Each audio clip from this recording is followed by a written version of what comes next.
Howdy. Welcome back to Dion Talk.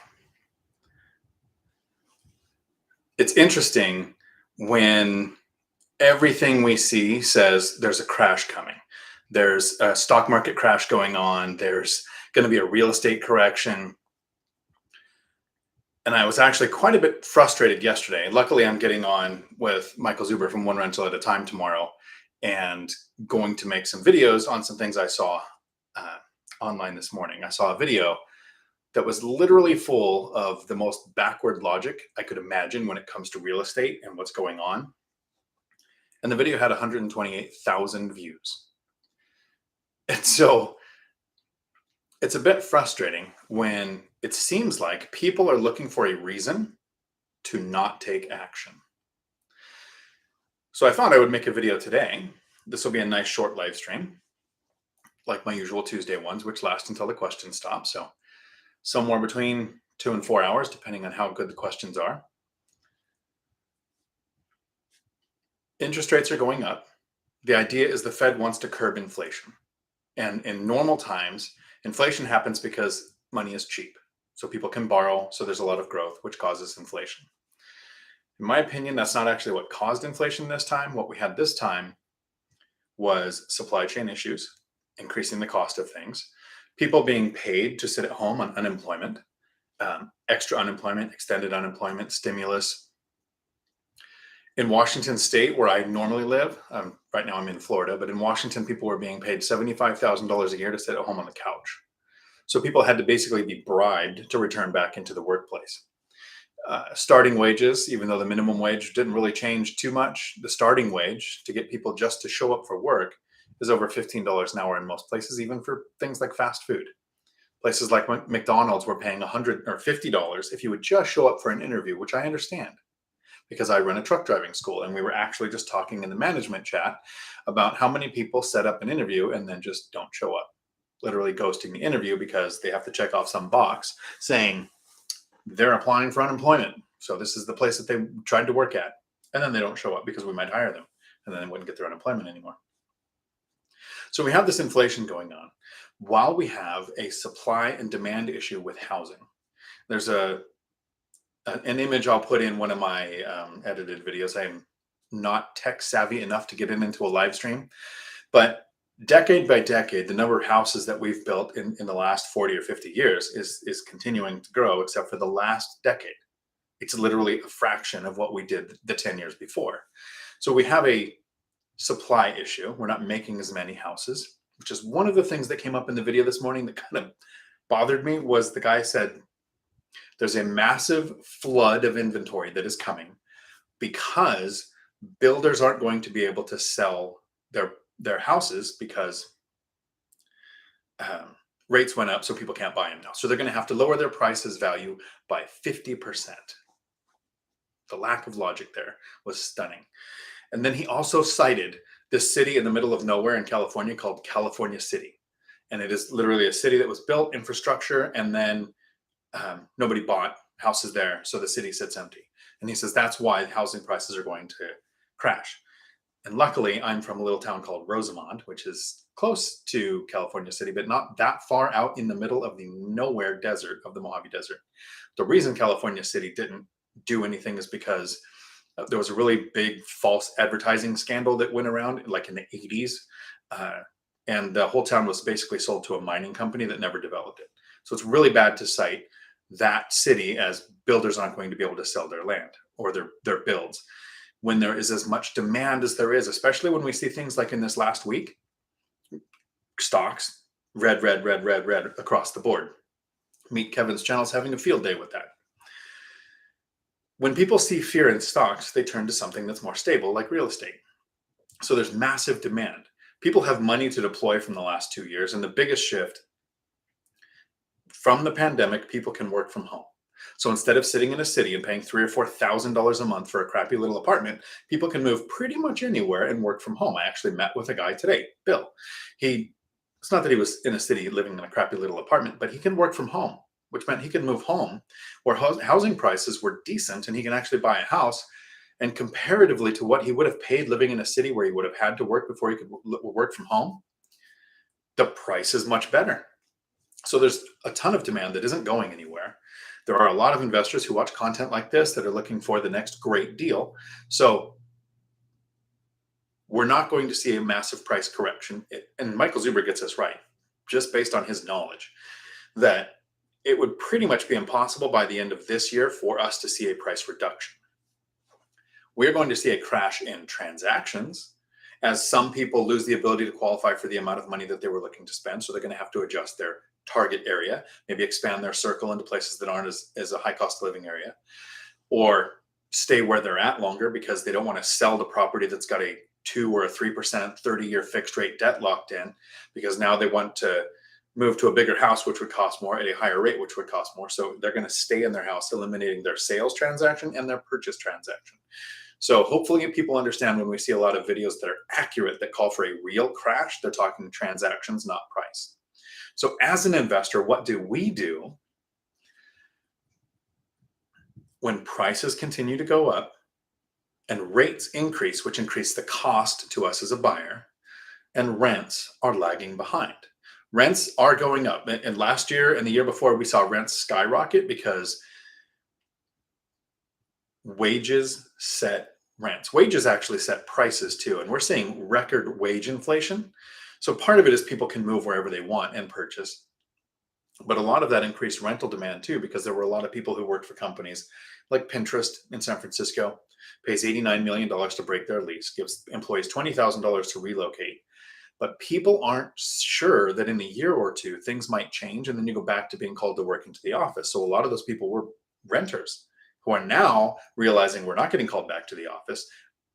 Whichever company they work for is deciding we're going to stay with this model. It's better for employee retention because some large companies have forced people to come back to the office and only half or 40% did. The rest joined the great resignation and changed companies. So now those people can become buyers from their work from home options. The other day I made a video on how to run the numbers on a house hack. It was a live stream. I just wanted to say, this is what was in my mind. Here's how it works.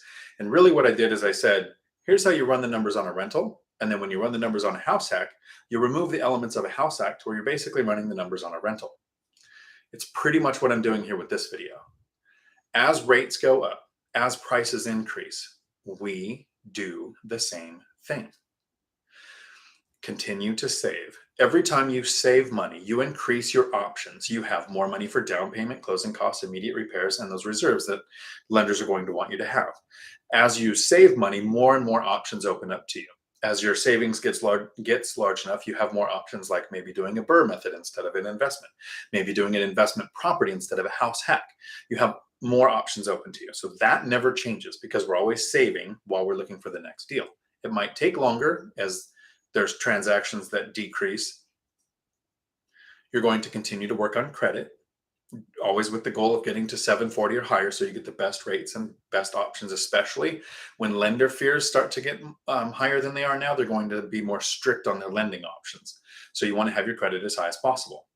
You need to talk to a lender currently, like almost weekly. What are my options with this income, this work history, this credit score, this amount of money saved for down payment and reserves based on current lending percentages? Because there's a lot of people right now that have a pre-approval from a month and a half ago that are not going to have that amount as a pre-approval because interest rates have gone up so much. So know currently what your options are with a lender. Step number 4 is talk to your agents, the ones who have your auto searches set up, and make sure that your searches match what you can do. So those first steps are the same, whether we're in a buyer's market, seller's market, or right now when the pendulum is kind of wiggling in the middle and we're not sure where it's going to go. Do the same steps. Nothing has changed. Learn your market. So this will come from the conversation I had with Bill today. And it was really cool to get to meet somebody this weekend. I met Christine and Renato. Last week, I met Daryl. Going to be meeting a few people while I'm traveling in Florida. So it's kind of nice to meet the people behind the comments. So I appreciate everybody who's taken the time to connect with me while I'm here in Florida. But this conversation today was great because the options aren't always to buy an investment property. When does a house hack look more attractive? Because sometimes a house hack is the primary thing that most of us talk about is reducing or eliminating your housing costs. That's like the main thing a house hack does for you. But it's also low down owner occupied lending. So if you're in a house and you're looking for a rental property and you don't want a house hack, you don't want shared living space, you don't want to do what I do where I live in a unit of a fourplex and I'm super cheap. I actually rent out a room in my unit of the fourplex because I like getting paid to live where I do. If you don't want to do any of that, and you don't even want to live in a house with an ADU and even have just people on the same property, like neighbors, but just on your property, you can't do any of that. There's a version of house hacking where you live in a house, you purchase another house with an owner occupied loan, which means you intend to live there. You can do 3.5% down FHA, 3% down conventional if you haven't owned a house, but if you're moving out of one, you can use a 5% down conventional to move, which is, in my opinion, better than FHA for a few reasons. One, you don't have to worry about the 4-3-2-1 method of FHA requirements of always moving towards a single family house or a bigger single family house. You can actually go from a single family to a duplex and use conventional loan. But in this case, if you were to purchase a house that you move into and turn your old house that you were living in into a rental, there's the benefit of house hacking without needing to save up the money for a down payment. And as prices and rates increase, sometimes the best thing to do is try to get the best rates. When we own or occupy a single family, we get the best interest rates. So buying a house and then turning your house that you have into a rental might be a better option. If you're familiar with my content, I didn't have a good debt to income ratio and I had a lot of bad debt and I wasn't making a lot of money. So what I did is moved from my house into an apartment and rented out the house for 2 years to get rental income on my tax returns. So that when it was time, when I took the time to save up a down payment, I was able to buy a duplex using the rental income from the house and the other side of the duplex in my debt to income ratio, getting rid of problems like debt to income and low income as far as qualifying for the loan. So you have a bunch of different options. But you need to also stay on top of the rents in your area. When we hear things, and this is ridiculous, when we hear inflation is at 7 or 8%, it's so flawed because here's how they're doing this. And this blows me away. I got this. I'm surprised I didn't get this from One Rental at a Time because now that I've gone back over some videos, he has mentioned this several times, but I heard it from Minority Mindset with Jaspreet Singh. When they run inflation to figure out how much rents have gone up, I mean, they factor how much fuel is and how much food is and how much these different things that have expenses have gone up. When they factor rents, they actually contact homeowners and they ask them, owner's equivalent rent, what do you think you could rent your house for? And most homeowners don't have a clue. Instead of, not maybe daily, but at least weekly, you should go to apartments.com, Craigslist, Zillow, Facebook Marketplace in your area that you invest and see if you were trying to rent a place like the ones you're trying to purchase or trying to rent out, what are current rents in your area? Because in the inflation numbers that get us to that 7 or 8% that they quote, they're talking about rents going up 4%. In my area, which is Washington State, rents increased 20 to 30% at tenant's request. So that's me using the binder strategy where the tenant requests the rent increase. So imagine what the rents are actually increasing where property managers just say, here's what area average rents are. That's your new rent. If you like it, great. If not, you can move and we'll have a tenant turnover. One of the reasons I don't have property management is because tenant turnover is one of their profit models. As an owner, I don't want tenant turnover. So there's the Cliff Notes version and probably the shortest intro to one of my live streams that I've done. I usually try to do it within 10 minutes. We're hitting the 14-minute mark. I might have started a little bit late because I got a phone call right as it was coming by somebody important, so I answered the call. So save, credit score, lender, agent, the same steps when rates and prices aren't going up, learning the area average. Because and you have to know what the current area average is that's impacted by rates, prices, and rents. And if you're not tracking rents, you don't have the whole equation. So anybody who's saying prices are so high and rates are so high, I can't buy. If they don't know what the rents are, I don't care if I have 50% interest. If it can get me the yield that I'm looking for, I don't care how much money goes to the lender, the tenant's paying that. I want my yield, which is the profit divided by cost to acquire. I also have that video that just came out last week where I talk about how to run the numbers on a house hack, teaches you how to do it on a rental as well. In a minute, I'm going to get to the questions, and I'm hopeful that tonight the questions will go on for at least 3 hours. I've had a few people reach out with emails recently, and I'm running into this issue where about a year ago, people saw my BiggerPockets interview, and in that I talked about every now and then I'll do phone calls, but in that video, I talk about it's an hour or 2 hour long call, and if I do like 5 or 10 of those a week, that's like another job, which I'm not getting paid for. And I don't want to profit from the people I'm trying to help reach financial freedom. So what I like to do is start with an email. If somebody really wants help with a specific situation, my hope is that people come to live streams and they hit questions, because I want to make content that matters to the people that watch channels like this. And I don't always know what that is. So sometimes somebody will ask a question and it will spark a conversation that tells me to make that video. That's where some of my videos come from. But if you have something specific and you don't want to put it in a public forum and have somebody read it out loud to a bunch of people, you can email me and I will put my email in the chat. I'm totally fine answering emails. And if I ever miss an email and you don't get an answer within like 2 to 3 days, send the email again. I get a lot and sometimes I miss them, but I will take the time to answer them. So let me get to the questions and say howdy to everybody. If I can get this working. And this is when I look and everybody goes, the sound isn't working. Which would be awesome. And before it turned on, howdy, CJ, Dawn, Claude, Chester, good evening. Clinton, howdy. Only 2 minutes late, instead of missing half the stream. Nice, good. Chester, RVC is a total waste of time for real investors. He's catering to the fly-by-night entertainment crowd, and he knows it. RVC. I wonder if that was the channel I was watching this morning. Oh, no, it wasn't Reventure. It was someone else. Actually, I didn't even take the time to learn the name of the channel. I did watch the video, though, so I think it was because it was so backwards logic. Everything he said was the reason why there's not going to be a crash. He was saying this is why there will be a crash. And like I said, Michael Zuber and I are going to cover that tomorrow. Howdy, Dawn. Howdy, Nick. Chester, I think the Great Resignation was years in the making since 2017, but the sickness was massive catalyst for spreading up the shift. Yeah, it's been a while. Pallavi, howdy. Rent independence, 20% increase. In what? Rents? Was that what I was talking about?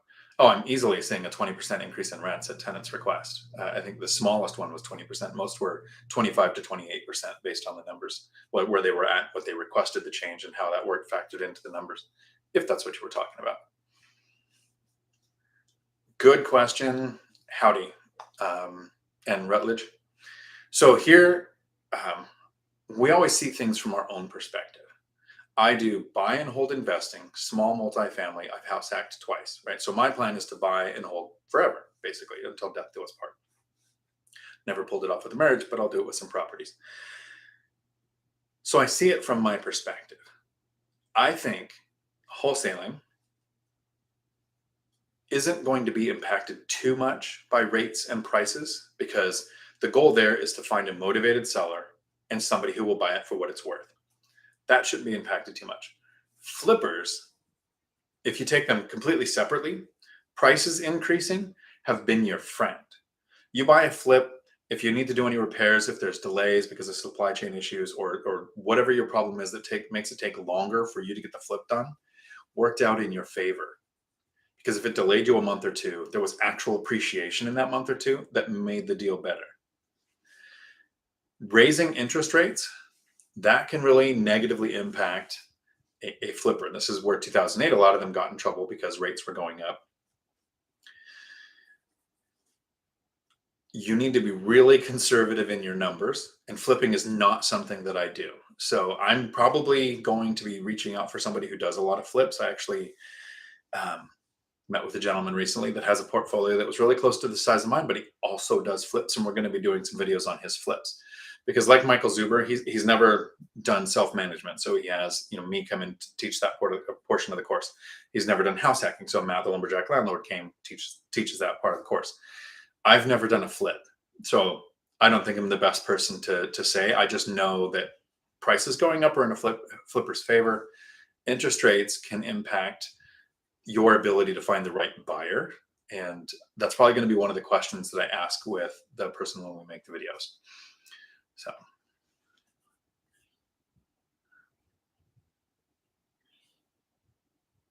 Hope that helps. Keith, howdy. Nice. Scuba bubbles. Larry, howdy. Northern Idaho, Spokane, still a frozen wasteland. Actually, I was talking to somebody who's in Twin Falls recently, and I should have asked what was going on with the weather, because I'm probably going to be there in about a month or less. Doug, howdy. I do answer emails. Jason, howdy. Renee, howdy. Hola. Hola, Matt. ¿Cómo está usted? I thought I spoke Spanish until I got to Colombia, and then I realized I don't speak Spanish. I speak Southern California Tex-Mex Mexican Spanish-ish, but that's not Spanish. Raphael, howdy. Doing the dream. Han Solo, howdy. Good to see you. Good to see you too. Janet, howdy. Nick, Dion, did you buy your first rental property under your name or an LLC? Howdy, Nick. Welcome to the channel. I appreciate you stopping by. And there was a period of time where I really tried not to talk about LLCs because my blood pressure would get up and I would get really frustrated because so many new investors hear things like, you need an LLC, when you don't. So I made a video on this channel called my LLC rant. And here's the Cliff Notes version. It doesn't do almost anything people expect it to, and it creates a lot more problems than you think it's going to. If you have partners, have an LLC. The limited liability company is to protect you from someone else's mistakes. If you need to borrow hard money, a lot of times those lenders will require an LLC. So there are times it makes sense to have an LLC. My purchases are traditional lending, conventional loans from the MLS, no partners, because have you met people? There is no asset protection from having an LLC if you don't have partners. Not only can the government, the judge, pierce the veil, but in a lot of counties now, they're just flat disregarding LLCs based on a 1996 decision by the IRS to call all LLCs 100% of the time disregarded entities. So there's no asset protection unless you have a partner. When you get sued, they're going to say, list your assets, and every one of your LLCs are your assets. There is no tax benefits at all whatsoever. As I just mentioned, the IRS calls an LLC a disregarded entity. They don't exist. It's a pass-through entity. With all of my properties in my own name, I get absolutely every single tax write-off that anybody with an LLC would get, except for the expense of the LLC, which I don't want. An LLC makes you more likely to get sued because people think companies have deeper pockets than a person does. Like, there's literally all these problems. Lending is harder. Interest rates are worse. Insurance costs more. Some towns will require a business license, which adds a fee. There's a ton of problems that come from having an LLC. So the shortest version I was able to get out, took about 3 minutes, was to say, I do not have an LLC. There's a long list of reasons why none of my properties will ever be in an LLC, unless I sometimes have a mental breakdown and have partners, or I need to borrow hard money to do a project. So all my properties are in my name. There are 3 forms of asset protection I use. And if you want to know those, let me know in the question. We'll go over those. Durango and Pods Adventure. Howdy. If anybody gets a chance, you should check out Durango and Pods Adventure. They are actual friends of mine of like 20 years. They did a really awesome version of house hacking. They owned a house and purchased an RV on the property, Airbnb'd the house. So RV on property, house hack, not sure how you would list that currently. And the deal I really want to go over with them when they get at least under contract and they're under construction is purchasing several acres in another city, using the equity from the house that they were Airbnb-ing, where they were making 3 times the amount of money I was in the same area from my rentals. So they were killing it with short-term rentals. But they purchased with a house, moved their RV there, building an ADU and a duplex and a tiny home. And I probably screwed all that up because it's their plan, not mine. And I want to do an interview where we cover what that's going to do. That one property will generate enough for people to retire. It doesn't take hundreds of units. So Durango and Pods, what's the name of your guys' actual channel? Durango and Pods Adventures. They also do Durango and Pete Whiskey. Something, I have to look up that channel too. Adam, howdy. Thanks for telling me about Millennial Mike last week. I've been enjoying watching him and Matsky Financial's content. Awesome. Yeah, those guys are great. I actually reached out to Millennial Mike today with some questions because he had some knowledge on some things that I've never done before. So if I usually recommend Millennial Mike if somebody is, well, as an investor, he's in my copy and paste answer on how to get started with financial freedom. But if you know somebody who's a bit younger than I am, and you want to get them interested in finance, Millennial Mike has some great content. And it's just a YouTube channel with his name, Millennial Mike, which is not his name. That's just the name of his channel. His parents aren't that mean. Dominic, howdy. The answer is Burr. So actually it's not in here. I didn't bring it in. I meant to bring it in here. I'm narrating the book. I finally got Audible's software to play along with. A friend bought me a new mic to get it to work. So I'm chapter 4. So I've done the intro, the dedication, chapter 1, 2, 3, and 4 so far of the audiobook of 15 conversations with real estate millionaires. And the last chapter 4 that I was just doing, 3 or 4, one of them, was on a person who used the Burr method. And the answer can be Burr, but when you go to refinance, can you guess in 3 months what the rates are going to be? To know that if you can refinance, are you going to qualify for enough? Not only will the house appraise for it, because prices are going up, they're probably going to continue to go up, but can you qualify to borrow that? So there's a lot of factors there where what was really spelled out in that chapter of that book is, and I agree with this 100%, Burr is an advanced strategy. And it's not something I think somebody should start out with. I've been investing 10 years. 7 properties, have 1 paid off. I'm just now in the last year. For this last year, I've had an auto search set up for a Burr because as I save my down payment, like I said at the beginning of this video, as you continue to save, more and more options open up to you. Burr is one of them, but I was going to do it with my own money. And every time I found a Burr, got the money saved up for the Burr, I would find a property to buy. And because I'm lazy, buying a rent-ready or already occupied property just makes more sense. So I would say Burr might be the answer unless you're just starting out. And I think just starting out would be in the first 5 years of investing. That doesn't mean people don't do it successfully. There's just so many points where you can mess up. After repair value might be wrong. Repair time can be wrong. Repair costs can be wrong. Your ability to refinance is probably going to be off in the beginning because you're going to think you can use comps. And when you're using comps to purchase a property, they're going to use current area comps because there's a human making an offer to a human. There's an agreement that you want to buy a property for this amount. When you do a refinance, you don't have a human trying to buy a property from a human. You have a property that was purchased 2 or 3 months ago at a lower rate. And so the appraisers will often use comps from up to 6 months ago. So if you've had appreciation in your area, you can run into all kinds of problems. So I like the Burr method, and it is really good. And believe me, I'm a BiggerPockets supporter, but it's one thing they push really hard that I don't think people should start with. Chester, howdy. There are different Spanglishes. There are several different dialects, and I was surprised at how much Portuguese there was in the Colombian Spanish. Tom, howdy. Saw you at the beginning too. Before it started, appreciate that. And then Clinton pulled back a message to make me lose sleep and make me wonder forever what was on that message. Phil, howdy. Glad you can make it. Samuel, howdy.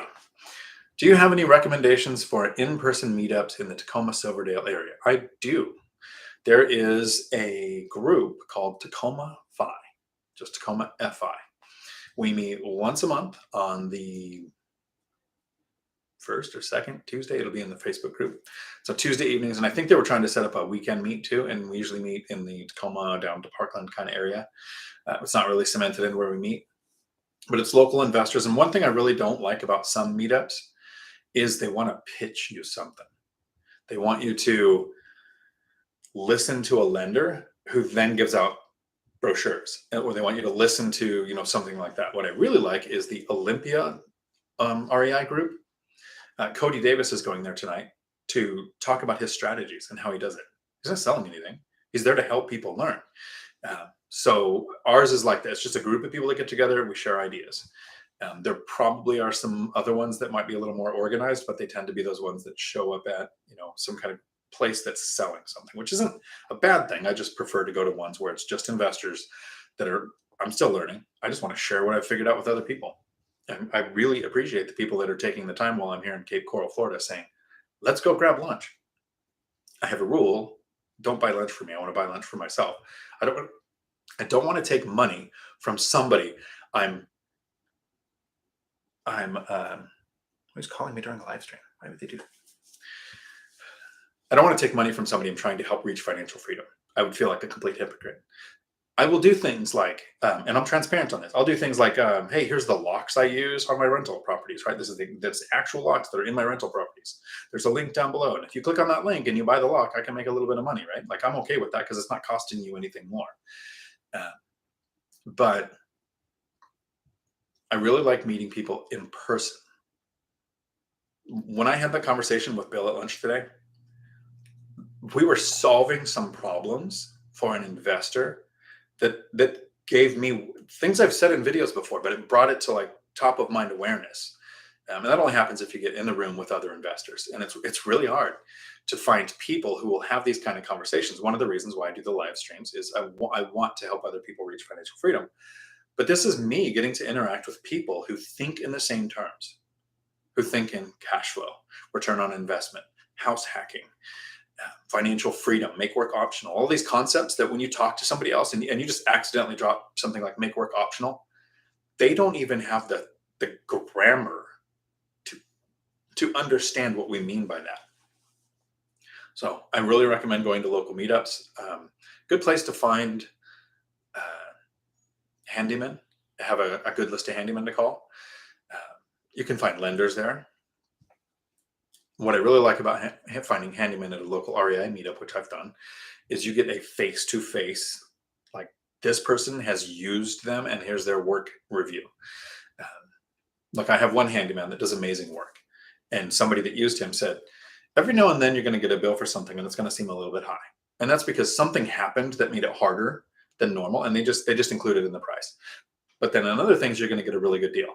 So so I knew that going in, and literally it's tracked that way. In 2 years, I've had the guy do about 6 or 7 things, and once in a while, something just spikes a bit high, and I just don't even question it because all of the other things are such a great price. So I don't know about Silverdale though. I'm sure there's something Bremerton-ish, but Tacoma Fi is a good place to start. Durango and Pod's Adventures. You'll ask some questions, but not today. It's funny. Durango is actually like a friend of mine from the 90s. And people I know will come up and go, but not today. And I'm like, aha, you saw my channel. Doug, what would you consider an acceptable area range distance for self-manage? Me personally, I like to buy within an hour's drive. That's a 2-hour turnaround. 4 hours worth of work in a day, easily done, which I tend to not do. But if I'm going to go and meet with a tenant or do something weird, like they want you to just come and look at something, it's happened a couple of times. An hour turnaround works for me. It's different for each person. I know Michael Zuber's properties are about 2.5 hours away, but he uses property management for different reasons. I like to self-manage. I think the binder method is more effective if I do it than if I have a property management kind of filter that through. It can work that way. And the binder method can work through emails like the Matt the Lumberjack Landlord does. But for me, about an hour as in a one-way drive, and that could depend on where you're at, change the distance. If you live in Washington and you're anywhere near King County, that's 10 miles because of traffic. If you're in Florida, it's 10 miles because of traffic lights that last 3 minutes. But if you're in a place, there could be literally 60 miles at 60 miles an hour is an hour away. So I would do at least that. Maybe even a little bit further, maybe hour and a half, but that's about as far as I would want to go, hour and a half. I've looked at as far down as Centralia, Washington, which can be about an hour and a half away from me at properties. And I haven't pulled the trigger yet because they haven't been good enough deals to justify the distance on top of them being that good of a deal. So that's a great question. Thanks, Doug. Melinda, howdy. Taking your advice and not putting any money into the stock market, putting it all in real estate. Some women collect shoes. I want to collect houses. Enjoying your show. Thank you. Have you seen Lazy Girl REI? She's got a really great shirt on her website. It says, some girls just want to have funds, or girls just want to have funds, from the Madonna song. It's great. So there's really 3 ways to reach financial freedom. You can start and grow a business to where someone else runs the day-to-day. So you're not there every day having to run it. You can invest in stocks and either have a dividend portfolio or use the Trinity study and get to the 4% rule, where you invest 25% your annual expenses. And then you can usually, when inflation isn't like it was this year and last year, withdraw 4% and your stocks do great, or enough to support your lifestyle. Or you can invest in real estate, or probably an evolving one is crypto. But you have to pick one. And I'll do this really short. A lot of people hear people like Warren Buffett, and it was great. I talked about this the other day, and somebody linked a video of Warren Buffett talking about what I'm saying. Because for years, Warren Buffett told everybody to diversify. And then his partner, Charlie Munger, during a panel interview, said diversifying is stupid unless you're wealthy. If you diversify before you're wealthy, you'll never get wealthy. You need to focus on one thing, master it, become wealthy, and then diversify to protect your wealth. And in that panel interview, Warren Buffett kind of like turned to Charlie and said, what are you saying? I've been saying to diversify. But this video that they linked, it was Warren Buffett saying the exact same thing. Master your thing. Like he doesn't invest in something he doesn't understand. One of the reasons why Warren Buffett didn't take a big hit during the .com bust was he didn't understand the internet and technology, so he didn't invest at that point in tech things. So he said that during an interview. But focus on your one thing. So if you can figure out real estate, which here's just the short bullet point reasons why I choose real estate. Haven't figured out how to house hack a business or stocks or crypto. The debt with stocks can be called if you use margin, and whereas 30-year fixed rate debt on residential can't get called. You can have an adjustable rate mortgage, and Mike Zuber said this today, or you can have a commercial loan, which can get called if your NOI doesn't satisfy the loan reevaluation period. But for me, it's all 30-year, or now I'm looking at 40-year fixed rate debt. So it's debt that can't get called. So I'm gaining appreciation on 4 times what I've invested. I have principal pay down. Every month, tenants are paying off part of the loan. That doesn't happen with stocks for the ways that I've studied it, right? And then the tax benefits. There are no tax benefits in stocks like there are in real estate. It's almost like there are almost 500 people in Congress who own properties and keep making laws who benefit people who own property. So I'm glad that you're choosing one. And there will come a time, Melinda, when your portfolio gets big enough and you might want to diversify and put some money. I'm going to, at some point, put 1 to 5% in stocks, 1 to 5% in crypto. I might invest in businesses, depending on ones that I encounter. But it'll always be a small percentage of my portfolio because I took the time to master real estate. I made work optional in 8 years, and I sleep like a baby because I've built my portfolio basically planning on a prolonged government shutdown, pandemic, or stock market crash. Like it's set up to where when those happen, I'm not impacted. And there's probably ways to do that with stocks, and there's ways to do that with a business, and there's ways to do that with crypto. But I don't have the bandwidth to do more than one of them. So, rent independence. Any advice on finding good contractors? The thing I've had the best luck with is the Thumbtack app. Thumbtack app, one word. It's in the App Store. And what I've really liked about it is it's a little more tech savvy contractors. They're going to have emails. They're going to be able to send you estimates online.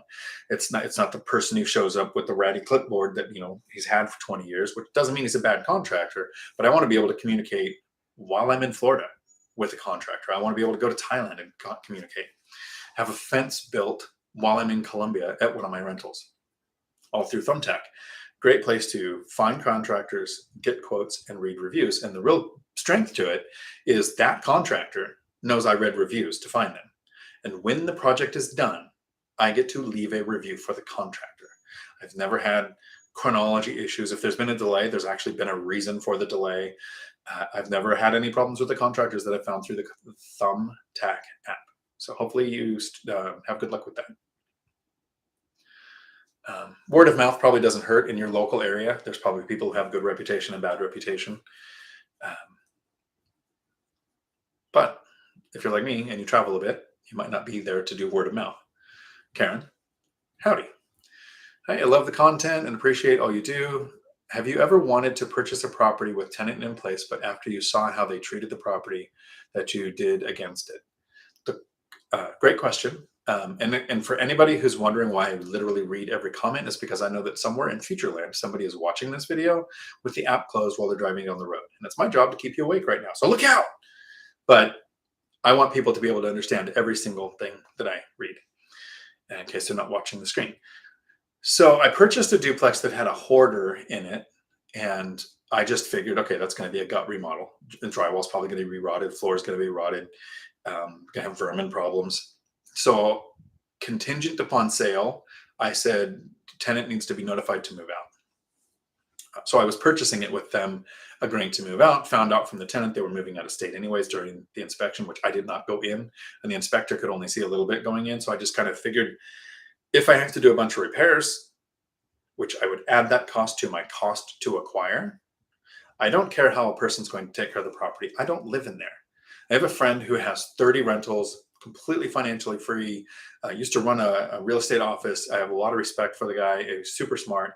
And one time in a conversation, he talked about one of his first rentals where he had the yard and he built a koi pond, and like he just, was really manicured, and the tenant was there for a couple of years and trashed the place. So he just kind of basic landscaped it and gets the same rent. It had no impact on that.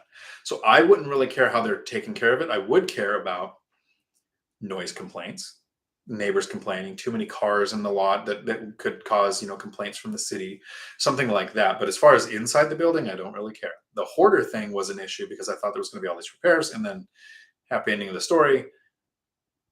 This person knew of their psychosis and had plasticked everything before they moved in. So when she moved out, there was no drywall issues, and there was immaculate hardwood floors. And she had 4 or 5 cats. She didn't have a bed. She slept on the couch, and the cats had better beds than she did. But there was no damage. There was nothing. I have a handyman, and I basically said, you want to clean out a hoarder house? He was great. He said, yeah, it'll only be like $400, but I get to keep anything I find. So I have no idea. He could have found guns. He could have found anything. I don't care.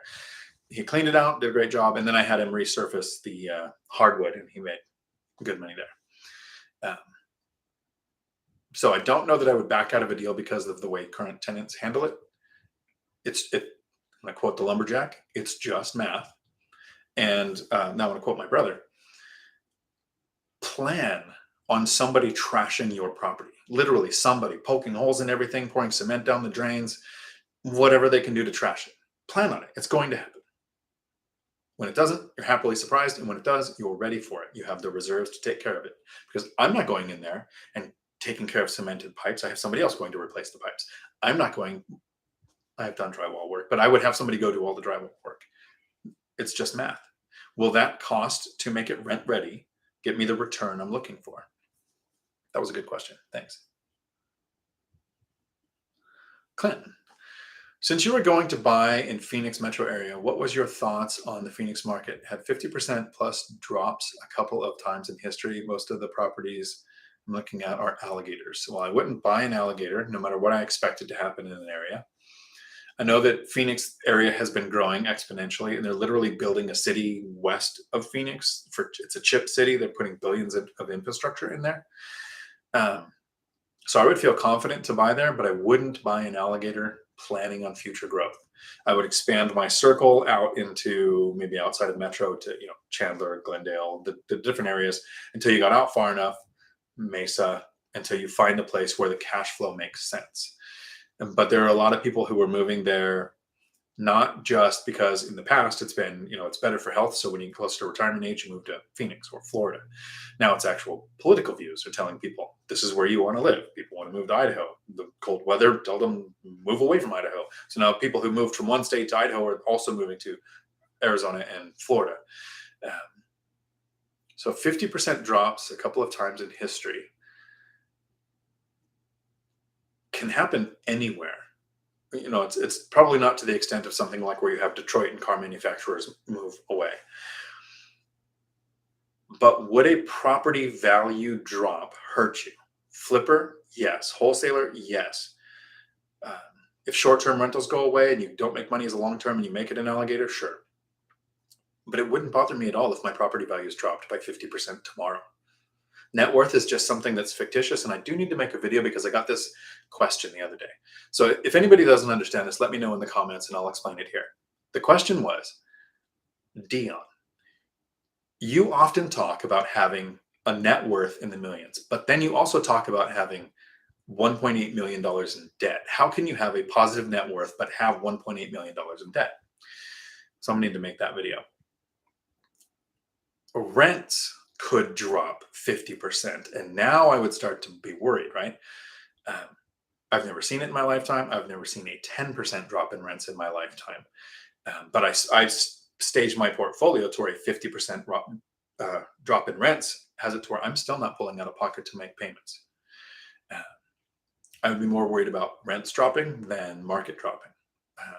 Based on dollar cost averaging, like with stocks, if property values drop, you're investing the same amount of money because you save, work on credit, look at your options. You're just going to buy more property because prices are lower. I wish everyone I had bought in Phoenix when I was looking. I have my friends that were living there at the time purchased a duplex, and they've experienced almost $200,000 in appreciation in a year and a half on one duplex. So I didn't miss my shot. I missed that shot.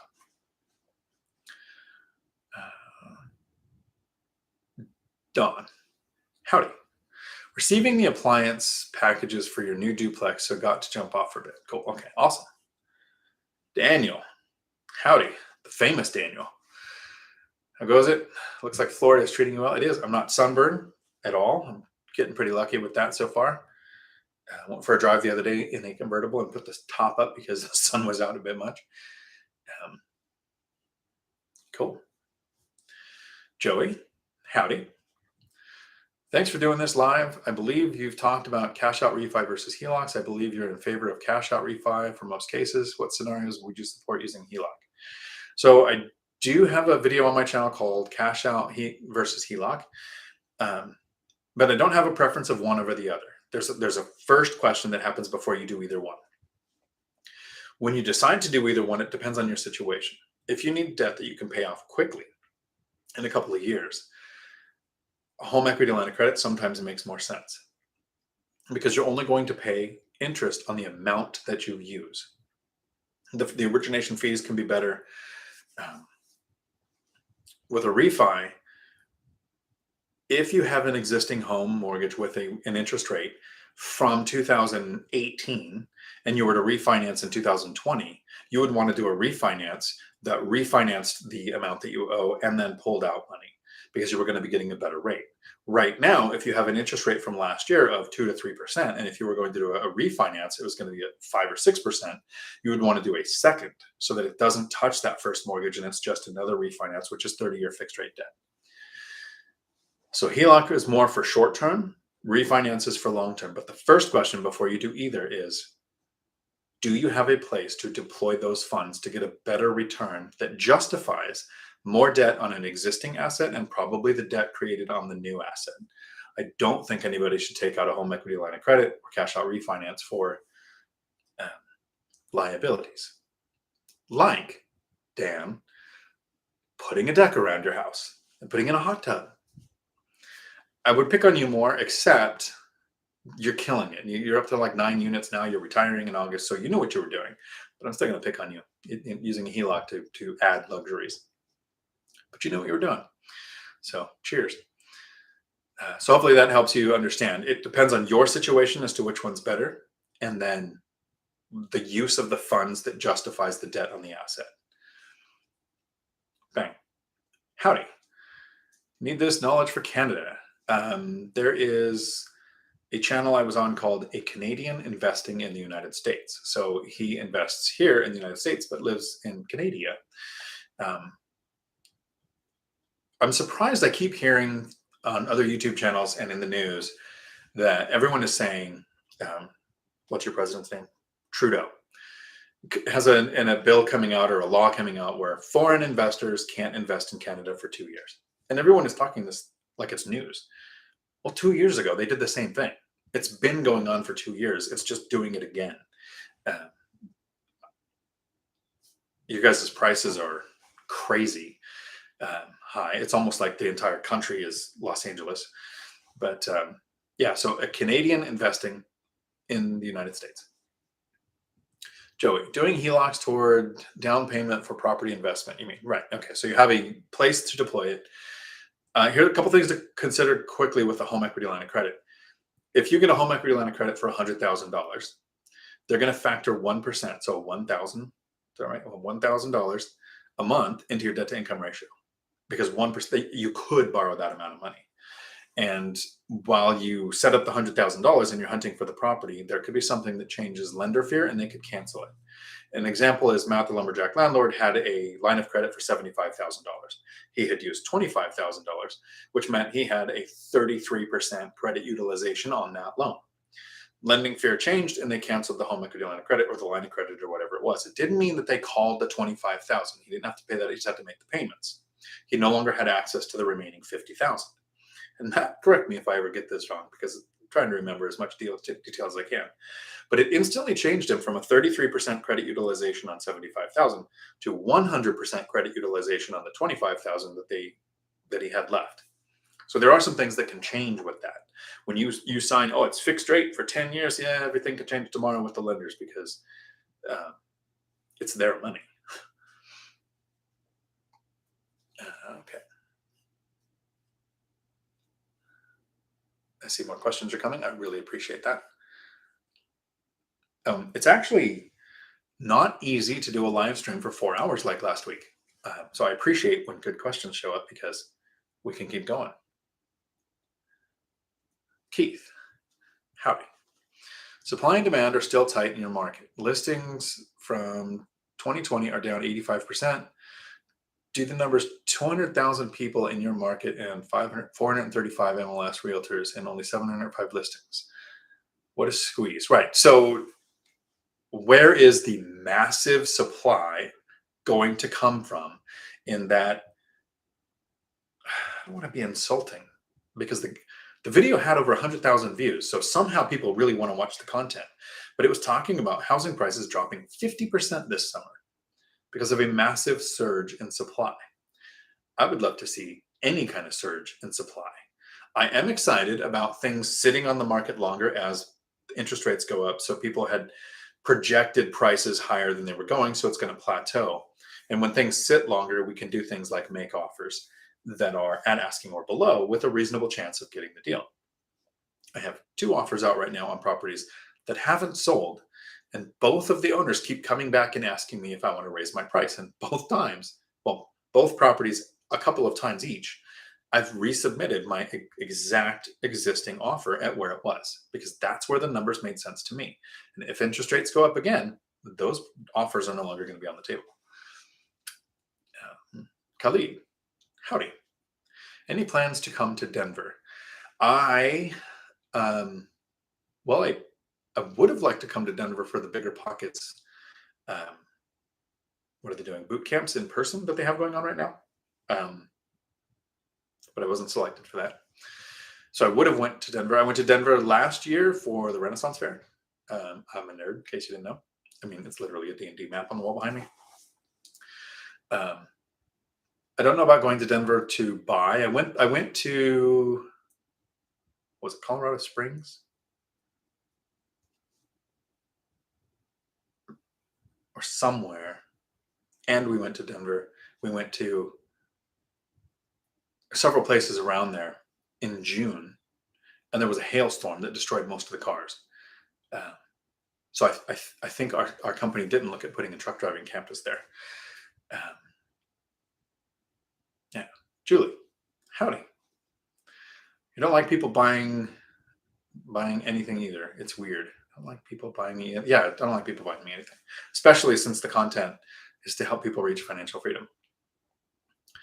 I don't have a problem making money if it's not going to cost somebody else anything, but I don't want to take money, especially for lunch. That's just weird. Bill, howdy from Kansas City. Kansas City doesn't get the best reputation in the shows like Fargo. Tanisha, howdy, and you took a message back to make me wonder, from Vegas. Cool. I am going to try to go to Vegas when Matt the Lumberjack Landlord goes there this year. So either he's going to go there and go home like a ninja and not let me know, or he's going to go there and let me stalk him. Daryl, howdy from Southern Alabama. Rob, howdy. You got your current contractor from Thumbtack. Did have to filter through a few of them though. Yep. So I can usually tell pretty quick. The more busy a contractor is, the shorter they are with responses on Thumbtack. That does not a bad thing. It just tells you that they're busy. So if you have an urgent need, I would go for somebody else who takes the time to do a longer email that isn't like an auto reply and then literally reads to the nuances of your question. So it's really cool because you make one post and you get 5 or 6 estimates within minutes. Drew, howdy. My son's name is Andrew. If you call him Drew, he has a heart attack. Rental real estate and stocks are both considered passive and can be deducted from each other. But I agree with Dion on diversification is for when you are wealthy. They are considered passive, but so one is not better than the other. Focus on one and master it. If you chose stocks, great. If you chose real estate, one of the things that I like about it is depreciation. So while they're passive and you can use write-offs against the gains from stocks, you can use write-offs against the gains from real estate, but you can also depreciate real estate. Literally to the point where last year I had more income from rental properties than my W-2. And I should probably make this video. The IRS contacts me and I say, I run a truck driving school and I made all these monies, and the IRS took 30% of it. And then I say, I have a bunch of rentals and I made more monies. And they said, you can keep all of that because of depreciation. It's a beautiful thing. I actually carried forward an $8,900 loss, even though I made 6 figures in profit last year on rentals. So Rob, Dion, when you do due diligence, do you test for mold? I haven't yet. Part of the home inspection is they test for moisture. So if I had a place that had a moisture issue, then I haven't had one yet. I've had one where like there's moisture by a sink where you could see the leak, but I haven't tested for mold. You get pictures from attic and crawl space. If I had a moisture problem, if they did the test on the floor and there was moisture from under the floor, yeah, I would probably do a mold test. Haven't yet though.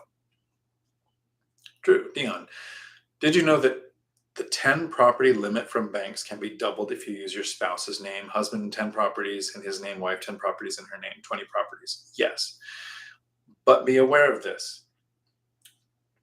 In 2010, 2011, 13, 14, 15, lenders said no longer 10 loan limit, 4. You were limited to 4 in your name. So if you were married and you did each one in each of your names, yes. So each person would need to qualify.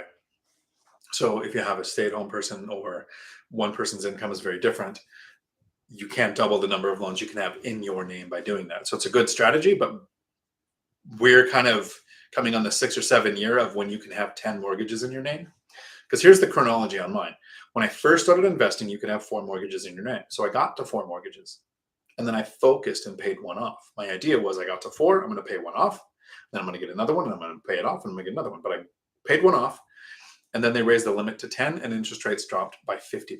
So I decided to go to 10. So I'm at 6 mortgages right now with 7 properties. But it can change any minute. They can literally drop it and say, no, you can only do 4 in your name anytime they want. Because again, like I said earlier, it's their money. But that's a good point. Yeah. Han Solo, do you have any tips on lowering property tax? Is that possible? It's like the binder strategy. The binder strategy gets the tenant to request a rent increase because they're below area average rents.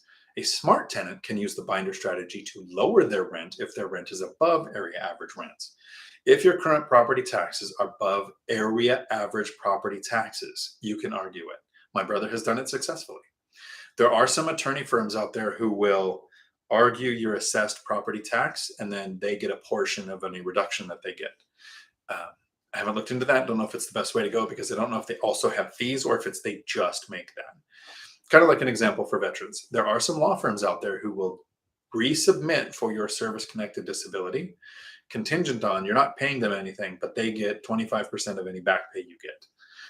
So something like that for property taxes. So it is possible, and it depends on your area, though. Rob, don't mention the S word, Dion. Spouse. I've had more than most people. So, my people chooser is broken, though. Drew, if you are occupying your property, you can submit for homestead exemption. That's probably state specific. Unless you're talking about the capital gains for the 121 rule, there's probably a couple ways that can apply. So then my chat moved, sorry. Yeah, the homestead exemption I haven't looked into myself. So Chester, the operative word is net in the phrase net worth, which implies a subtraction equation, which so happens to be total assets minus total liabilities equals net worth. That is absolutely right. But I totally get when you first start looking at money, we think net worth means the amount of money that you have. So if you have debt, you don't have that money. Like it's a really entry level. So I don't want to say simple. It's the entry level way of looking at it, because there's also a lot of people who still argue your house is an asset, Adam. It's not Adam Calhoun, but another Adam, who people call my insane friend. Nick, howdy. If you were buying your first home in today's market, would you buy now with 5% down conventional financing? I think that's what CF means. Under $400, cash flow, under $400 per month plus $10,000 in the bank for vacancy repairs, or save up until you have 20% down.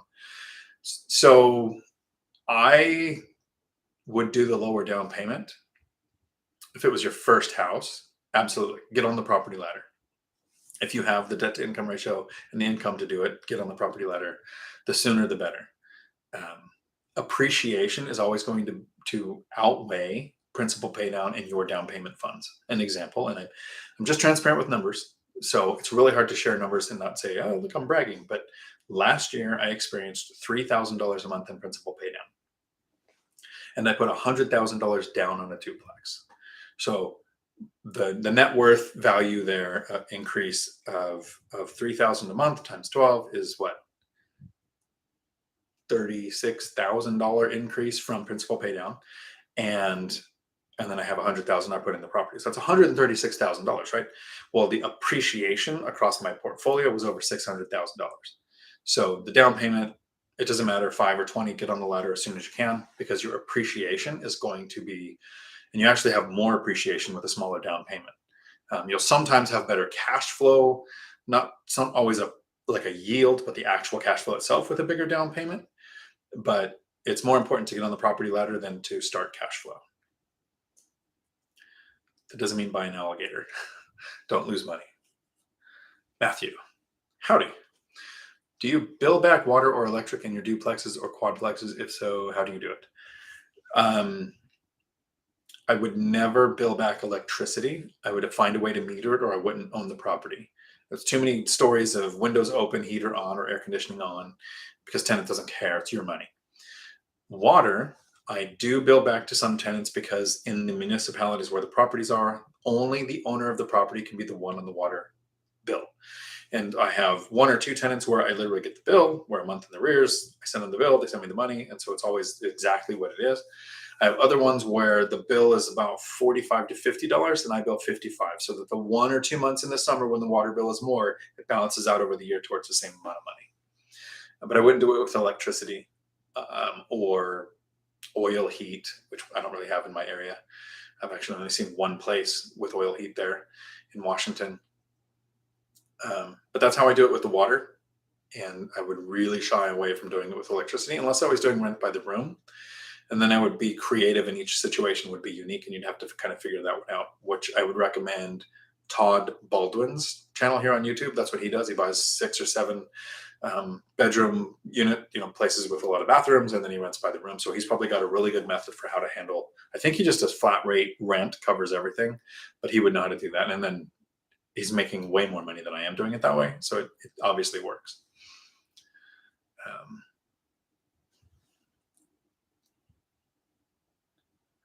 There we go. Rob, headline: Twitter employees are distraught over Elon buying Twitter. Am I a bad person if the thought of that makes me fun? Yeah. So my answer, Rob, was everyone is going, oh my God, Elon's buying Twitter. And then my reality, it was, wait a minute. Dragonlance and Spelljammer are getting released in 5e. Like, that's the big news in my world today, or this month, really. But yeah. My Serenity, listening in Jamaica. Howdy. I cannot even fake a Jamaican accent to say how you would say hello there. It sounds like a rough place to be in. Larry, howdy. I think you should do an evergreen video on insurance and asset protection for self-managers like yourself. This could bookend with LLC rent, maybe add a bonus on trust, especially if you do the Three Amigos vid. That is a great idea. I'm going to take a picture of that to remind myself to do that. Thank you, Larry. That's a great idea. I've actually had several thoughts. I think about it often, and then I go to do a video and have a different idea, so I kind of squirrel off. But I want to do one on insurance because so many people have a misconception on the insurance as far as landlord insurance goes. And asset protection would be a good one because it's at the end of the LLC rent. At the very end, I do say how to do asset protection, but I should probably just have a standalone video on here's asset protection that I actually use and that every single investor I know uses. I don't actually know in real life any investor who uses an LLC for real estate. I have an LLC for the truck driving school. I have an LLC for this nonprofit, but it doesn't make sense for rentals. Matt, the lumberjack landlord, uses trusts, not LLCs. So yeah, there's a good idea for a video there, and a Three Amigos video, which we should have this Thursday. Dale, howdy. Diving in Florida is great. I'm not sure where I'm going to dive next, but I was talking with Christine about the water in Thailand, and I think my next trip is probably going to be back to Thailand. Too many things in Florida are trying to kill you, whether you're on land or in the water. And in Thailand, there was even the whale sharks are just like big cows that come and play with you. So yeah, it's not bad here. My Serenity. Watching you live in Jamaica, just bought 6 units here. Awesome. Congratulations. Cool. Gonna short term those? How does that all work there? I'm not familiar with investing there, but that's cool. Matt, the lumberjack landlord. You and me are definitely hanging. We may even do live stream together from Vegas. Absolutely. Cool. Let me know when you're there. And Lumberjack agrees with Rob about snowflakes melting. And I don't have a political side. I do have a friend who had a YouTube channel who was getting over 60,000 views per video. And he made one video on he didn't want to get the vaccine, but he got vaccinated because of some reason. And whatever his video was, he didn't have a side in this. And now his videos get 300 to 500 views a video.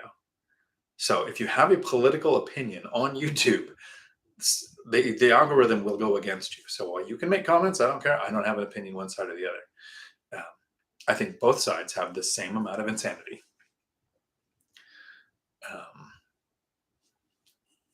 Ryan, howdy. Howdy from Maine. Just popping in during your lunch break. We'll try to watch later. Thanks for all the info. Thank you. Awesome. Enjoy your lunch. There are bugs in Florida that are, I'm looking around, I'm like, why does everybody have this huge screened in area the size of their house outside their house? I'm like, oh, that's your micro environment where the bugs don't carry you away. William, howdy. Here we go. Rent independence. I'll give Thumbtack another try. 3 years ago, it seemed lacking. Truck driver landlords unite. Exactly. Keith, the office in your house is an asset if you use it for business. It is whether you have an LLC or not. I get a write-off for the office in my house with my rentals. So you're absolutely right. I don't know what square footage I assigned to that, but that was a CPA problem. I told them that I do my rentals sitting at this desk in this room, this entire room. Basically, there is a room that is for work that gets used against the income generated by YouTube, which I've talked about in my video where I have my passive streams of income. And it can go up against rentals too. I chose the office space rental to go against all of the YouTube income because on the real estate, depreciation and the other write-offs have me carrying forward an $8,900 loss. So more write-offs wouldn't benefit me. But with YouTube income, I can't depreciate that. So my serenity, hit the like button if I've earned it. Only if something I say earns the like button. I would appreciate it if you hit it. And if you hate my content, because I have an X or two that find my channel and they just go through, and I'll see in one day all of a sudden they're down vote on every single video. But if you hate my content, hit that dislike button twice so I know for sure you didn't like it. That is something I stole from Durango and Pod's adventures.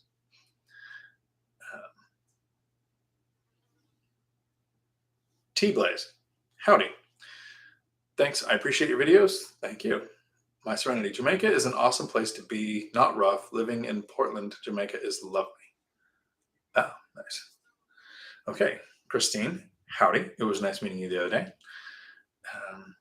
Yep, for your 10th offer and nothing. Okay, so you're halfway there to where I would start to worry at 20 offers, but you're doing the work every day. And keep watching for those places that you've made offers on. Make sure you reach back out to your agent and say, I want to send an email off saying I want to be in second position in case their offer falls through, because funding can fall through.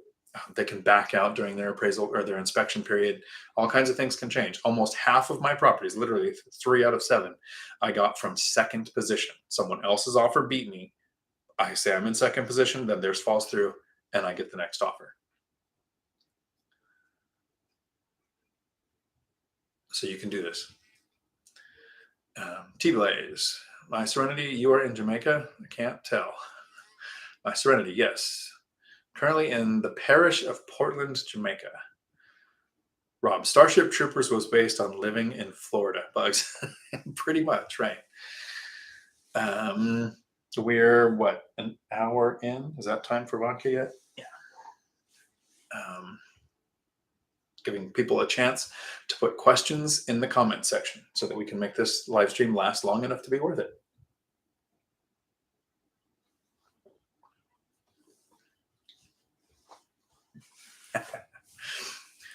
And yes, my exes stalk me on YouTube and downvote my videos. Kind of ironic.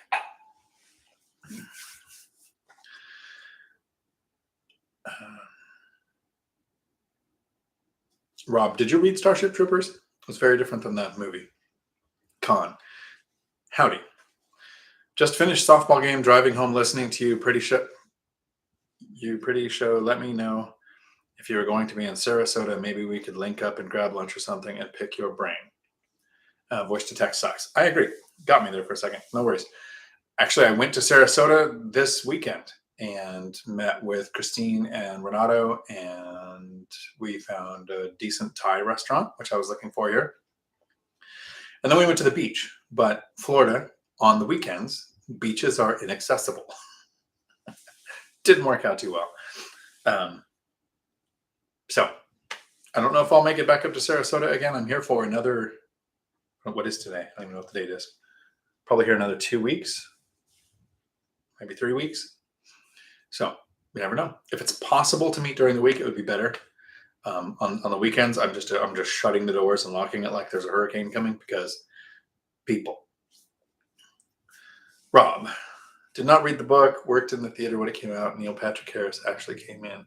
Awesome. Nice. Samuel, howdy. Rent or sell primary home if I am moving into a rental? I don't know that I've ever met an investor who didn't regret selling a property. So my answer would usually be to keep it. Will it cash flow? Would you be creating an alligator if you moved out and made it a rental?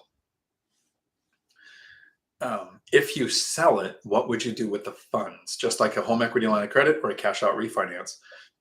The question is always, do I have a place to redeploy these funds that justifies the debt that I'm going to create? And is the return going to be good enough? So if you were going to sell it, what would you do with the money?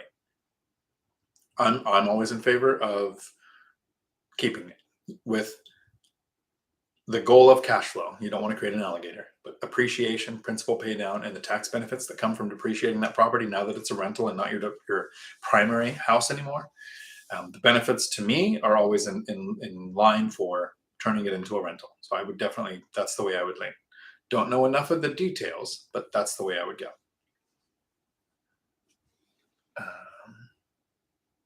There you go. Drew. Dion, I got 7 more years to retire from the Army. I'm counting that with my real estate towards my financial freedom income. Nice. So 20 years for the 7 years, or whenever, if you do 25 or 30, you increase your retirement amount. So you got 7 years to go to retire. The really good thing to do is to be doing real estate investing while you're working towards that retirement. I know a lot of people. I run a truck driving school. We're a career skills program. So a lot of times people attend our school in their last 6 months of active duty so that they can get out and have a skill set that they can get a job with. A lot of them are at 15, 16, 18 years of active duty and then getting out because their specific MOS doesn't have the rank structure, the points didn't drop enough for them to pick up rank, and there's no other MOS for them to go into, or something changed where they didn't make the 20 by 2 or 3 years. And I know they're changing the model from Soldier for Life to a vesting period to where you're going to get something depending on how many years you're in, but we're not quite there yet. So I think it's smart to be investing while you do it. And I don't know if you're in there, but Drew, I would check out ADPI, Active Duty Passive Income. It's a really good group of people who focus on, these are the options while you're in the military of things you can do to create passive income to be more prepared for when you get out. So good luck. Chester, you have to hop off a little early this evening. Ciao. Bien night. See, I don't speak Portuguese. Ik spreek een beetje Nederlands, maar ik spreek het niet zo goed. Keith, best places, you scuba dove, Ensenada, Mexico, and Subic, Philippines, and Guam. I want to check out the Philippines. I think I'm going there next year. I am going to get to facilitate a friend's wedding, and his spouse is from the Philippines. So we might do the service in the Philippines. So hope the Philippines is ready for somebody to show up in full pirate regalia. I will definitely be doing some scuba while I'm there. Rob, BPCon 2022 is in October, is in San Diego. I was invited as a speaker for that, but I don't know what their schedule is or how that's going to look at. So before BPCon, there is a Northwest Expo Real Estate Investing Summit in Portland, Oregon on the 13th and 14th of May, which I'm the keynote speaker for. I will be giving away a bunch of Michael Zuber's 15 conversation books during that time frame. I'm looking forward to that. So that might be when I end my trip to Florida. I don't know if I'm coming back. I might head home after that. We'll see. Depends on how the scuba's going at that point in time. Christine, there you go. You reached out to Convoy, and it looks like you still need work history for 2 years or an existing property in the U.S. for 2 years. So I'll still need to go the traditional route on your first property. Okay, so Convoy was one option. Alex from Certain Lending does 2 to 4 units where your work history doesn't matter. So Christine, you have my contact info. Reach out to me. I'm going to connect you with Alex from Certain Lending. They do 2 to 4 unit non-QM. They call it something asset-based lending. So Convoy was the first option. currently, but I usually connect the people with Alex. We were just talking the other day, and that's what I was looking to do, was use Convoy. So there's another option for you. Karen, thank you. Larry, like 10 to 15 years ago, a hurricane blasted a Florida facility that released a huge bunch of Bernese pythons. They're an apex predator in Florida. Not even gators can match up to them. They lay eggs like crazy. That is awesome. And ADPI is on Facebook, but they have a website. They have a podcast. I don't know the number of the episode I was on their podcast, but they have a really good podcast. But ADPI on Facebook, active duty passive income. And like I said, they got their own website and podcast. Chester, it was, you all have a good evening. Ciao. Drew, just hit indefinite on your contract 2 months ago.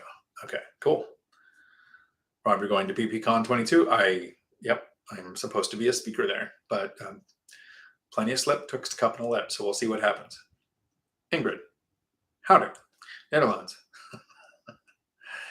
I have a friend who was there. Funny story. Meet husband and wife, good friends. She's from Holland, and he spent his formative years in England. So since I know this new couple, I have a friend, and me and this friend learned Dutch. We spent 6 months with the Pimsleur method. Then we went to cartoons on YouTube to watch, like Dora the Explorer, to explore in Dutch with subtitles to learn more. So that when I meet this person's family, I could, say hello and ask simple questions. And her mom punched my friend because she goes, he's known her for 6 months and speaks Dutch. You've been married to her for 10 years. It was funny. So I can't read Dutch. I wish I was that talented. And I speak Dutch probably like a 5-year-old with brain damage. But it was from the Pimsleur method, learning that for 6 months, and then studying YouTube. It's pretty much how I've learned a few different languages. I would love to go and spend some time there. And what was really funny is that the one place I've actually got to use Nederland, the language the most, was in Thailand. I ran into several families that were traveling. And that was cool. You, Mike, and Matt should do a conference. We are looking at doing a conference when Mike, I think he set the total at 50,000. When he hits 50,000 subscribers, we're going to do a conference. I'm not sure where. Me and Matt have agreed to go wherever Mike wants to put it. So that'll be fun. Christine, you're back and forth on low down payment with low cash flow and save up your next down payment quickly or get your next property sooner versus 20% down, higher cash flow, but take longer to save up for the next property. So for the first one, to get the house hack going, I would do it as soon as possible. Since then, I've done 20 or 25% down on each one. And it's been, in the beginning, a couple of years between each property, and then it's sped up as the investments kicked off. With your experience of buying in another country, though, you have a ton of options that I haven't even considered yet. So I think you're going to kill it.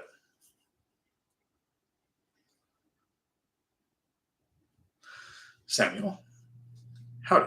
In regards to your rent versus sell question, bought primary home for $150,000 3 years ago and rehabbed to sell for $300,000 this summer. So I have a paid off house that's worth about $400,000. The cash flow, the rent is $2,200 a month. So taxes, insurance, and setting aside for repairs and maintenance is about $400 a month. So it's cash flowing $1,800. So if I took the $400 and paid 6% sellers, I'd have 300 and something left. I would get around $30,000 a year in cash flow if I bought another property with a 10% return. I could increase my cash flow, but is it worth selling when I might find something to purchase? 1031 has a strict timeline. I was talking to somebody recently who's in the middle of a 1031. They've sold, but they haven't identified the property and they're having a hard time finding it. So they might end up just paying the taxes on it. I'm still a hold, not a seller. Here's an example of why I think holding properties, even if they don't cash flow, would matter. Let's take two people, and this should give everybody a second to get some questions into the chat. This person A, has no debt and no assets. So they have a net worth of 0. Person B owns $1 million property, but has $1 million in debt. So they have a net worth of 0. No cash flow. This is a bad property. They didn't buy it with it's not an alligator. It's not losing money, but they're not getting a 10% return. They're not even getting saving for repairs, maintenance, and vacancy. They have $1 million property, but they have $1 million in debt, and the income from the property is just covering the debt. So they're both in the same place. They're both making $0, and they both have a 0 net worth. Then go forward 1 year. So we're going to time travel, which I don't have the crystal of time travel with me, but you go forward 1 year. 0 net worth with no debt still has 0 net worth. The $1 million property going forward, in the last 2 years, we've seen 16 to 24% appreciation in most markets. But let's go with the average for 100 years of 5% appreciation for properties.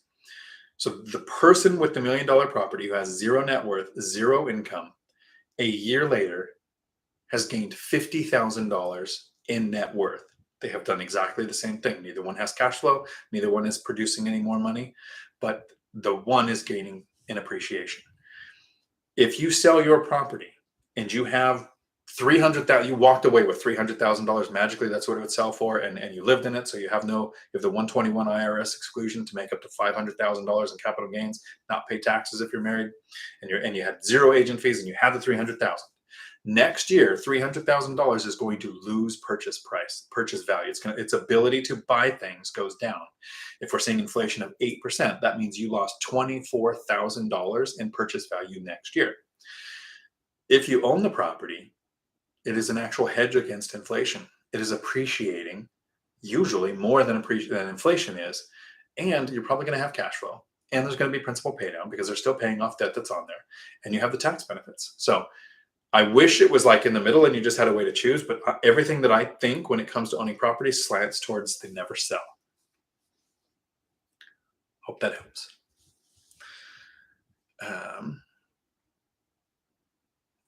Brian, howdy. Do you have any nationwide lenders that you recommend? So I work with Matt, the mortgage guy. I'm checking out Convoy Mortgage because they have 30 and 40-year fixed rate debt for up to 8 units. I've used Fairway Mortgage, which I'm pretty sure they're nationwide, and just whichever local broker is, or whatever employee is going to be the one that you get. So those are some to look at. So Convoy Home Loans. I have a video on my channel from the other day, 30-year or 40-year. And then Matt, the mortgage guy, has his own YouTube channel, and he's Matt Gausch. He's pretty good at really responsive at getting you in connection with whoever in your area is the person that would do their type of lending where you're at. So that's who I would look at nationwide. Martin, howdy. Do you have any properties that you do not have central air conditioning? If you do you provide a window unit? Not one of my units has central air conditioning. I live in Washington State. The requirement is a source of heat, not a source of cool. I do not provide window units, but I allow tenants to have window units. I don't have a problem with it as long as they're installed properly. No, I don't provide those. But tenants can have them. And I do talk to tenants, like in my own unit, you go to Lowe's and you get a mobile unit that's like $300, and it's just, you put the vent up to the window. So it's not an actual window mounted unit. It's in the room, but goes to the window. I've had the best luck with that. One's lasted now like 5 years, and I don't have a problem with it every year for the 3 days we have to turn air conditioning on. Summer fell on a weekend last year. It was kind of nice.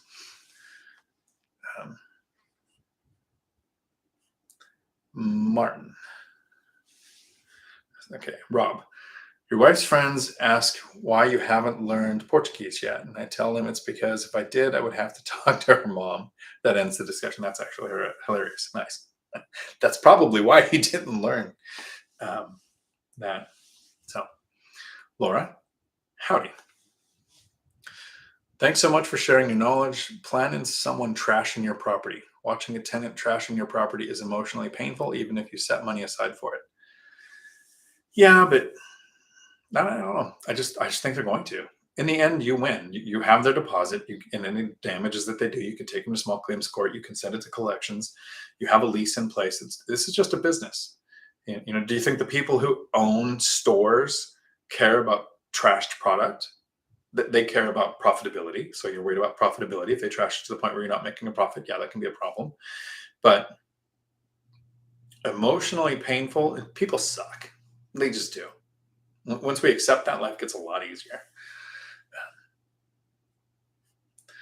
Melinda, your stupid keyboard. What did I miss? Did I miss one? No, I thought I missed something. Okay. Kevin, howdy. Most of the homes in your buy box are actually a negative cash and cash return when I enter the asking price in your spreadsheet. Is it okay, or do I need a new buy box? So you're never going to buy one that's a negative cash flow. That's called an alligator. It's going to cost you money every month, and it's absolutely never worth it, in my opinion, the way that I invest, the way that most of the investors I know say the same thing. There have been times where people buy for appreciation, but it's gambling. So if you have a massive portfolio for several $1,000,000 and you bought a $300,000 house somewhere where you could lose the money and it might lose value, but it might appreciate, sure, you can gamble with a little bit of it. But if you're doing it in the beginning when it's the size of your portfolio, it's a huge risk. Change your buy box. You said most of the homes. Are you looking at small multifamily? Are you looking at mobile homes?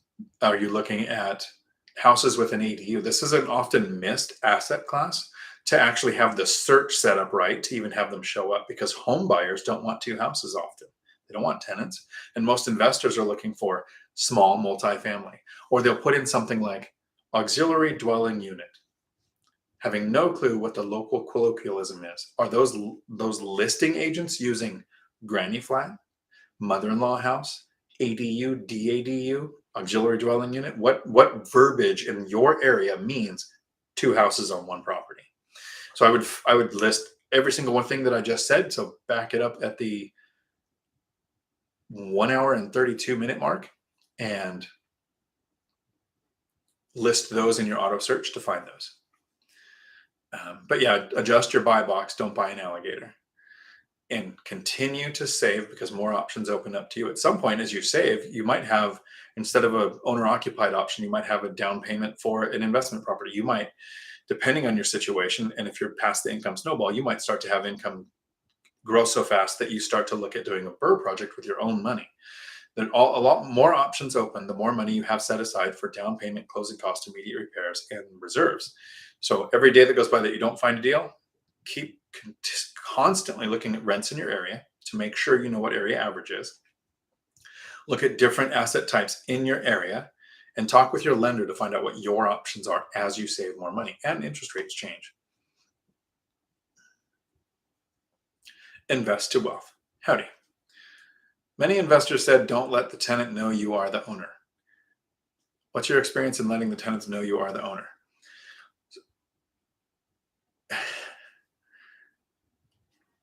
I try not to be sarcastic when I tell people that. I'm like, oh, so what are you hiding? If you don't have the backbone to be a property manager and raise rents, collect rents, charge late fees, deny requests for silly things, safety, sure, you're going to go along with requests. But if it's something silly, you have to be able to say no. If you're not that person, you need to know who you are and have a property manager. So then it doesn't matter who owns it. It's going through a property manager. If you have some people skills and you have the backbone to stick to your lease, because this is a business agreement. Here's the closest I come, and my tenants watch my content. I have people who are investors. I have friends who are investors. I'm Matt, the Lumberjack Landlord, and Michael Zuber. I've bounced things off of Matt this morning. They're kind of my partners. Now, they don't technically own anything in this deal. They haven't put money into this deal. But if they told me, that's a dumb idea, don't give in to that tenant's request, I wouldn't. So sometimes I'll bounce things off of them, right? So I tell my tenants, I make sure they know I have partners that I check. I check with partners on big decisions. So if a tenant asks for something like, yeah, can we get a new ceiling fan? Absolutely. Sure. No problem. I just do that. But if they go, can we add a bedroom? I have to check with my partners, which means I go home and I run the numbers. Adding a bedroom would cost me this much money. This is the permit fees. This is all of the fees associated with it. What would the rent increase be to have another bedroom on the property? Is it justified at this point in time? If it is, I go back and I say my partners agreed that this is a good idea. And if it isn't, I go back and say my partner said this would be a stupid idea. So I'm sorry, we can't do it. So have a way to where you're not the bad guy all the time. That's how I do that. But it's really not that hard to find out who owns a property. And sometimes people say, well, list it in an LLC. Well, have you met the internet? It's really not that hard to figure out in most places who owns an LLC. There are some states where there is a pretty good way to hide yourself, but it's so much work to go through when you could just go tell the tenants, I own this place. You're the tenant. Here's the lease. This is what we've agreed to. And something I learned early on was in the beginning, I rented to a friend because I didn't think I could trust a stranger, right? But every problem that was created in that scenario was my fault. I didn't have a lease. I didn't have a backbone. I didn't hold them to an agreement. I didn't have an actual agreement. We did a handshake. So when you're first starting out, before you have your systems in place and have developed the spine to actually stick to a business plan, I don't recommend renting to friends or family. Right now, I have one, two, three, four friends and family renting units from me with no problems. None. Because they know this is a business. Here's the lease. These are the late fees. This is the rents. Here, I used the binder strategy on a nephew last year. Like friends and family get the friends and family discount of exactly what everyone else is getting. Or rent from someone else. If you can't agree to that, then you're not going to agree to everything else renting from me. Once you have your systems in place, because I'm fair with my tenants, I don't mind that friends or family rent from me because since I'm fair with other people, why would I not expect to be fair with people that I know? So I have no problem letting people know I'm the owner. If you have a problem with it, I would suggest property management before using an LLC to hide it because you're still going to be signing leases, scheduling repairs. You're still going to be involved to some point where they'll be able to figure it out. It's a good question, though. Cesario, howdy. Important question. How do you maintain your beard? When I'm traveling, it's difficult, and keeping it out of the snorkel is a challenge because your mask goes just under the nose. When we were in Thailand, my brother had a bigger beard, and he was struggling when we scuba dove together. So he shaved, and I owe this woman millions of dollars. We went to this some small store where in Thailand, almost every store has a travel kiosk where there's an elderly person sitting there with all of the things you can do, and they'll arrange the taxi ride, the tuk-tuk, the event, the hotel, whatever there. And she looks at me and she looks at my brother, and my brother's older, bigger, stronger, and retired at 50 with 10 paid off rentals, so more successful than me, like in all kinds of different ways. So I literally, physically and mentally look up to my brother. And she goes, someday you're going to grow a beard like your brother and be strong. If I had known I could have got somebody to say that, because it crushed my brother, and we're sarcastic, so it's fun to crush your brother. That was hilarious. But yeah, it's hard to maintain when traveling. Drew, any tips for recognizing value adds? The main one I look for is square footage, and tenants don't think in square footage. That's a purchaser's idea. So I don't look at square footage for, I think I'll get better rent because there's more square footage here. Tenants don't care. They go, how many bedrooms? That kind of stuff. But if I purchase a place that has 2 bedrooms and 1,200 square feet, I think there's probably a third bedroom there that hasn't been built. I purchased a duplex. Both sides were 2 1.5, so 2 bedrooms, 1.5 baths. But they were both over 1,100 square feet each side. So I purchased it. Both are actually 3 bedroom, 1.5 baths. And so it made sense with 2 bedroom rents in the 1,500 range, but it's really making money with 3 bedrooms each side. So value add for me is bedroom count. Den, family room, those just mean those are bedrooms that don't have a last wall put in or a closet yet. Owning and renting is very different. So value adds, I don't look for things. I like garages and 2 or more bedrooms, not for value add, but for lower turnover.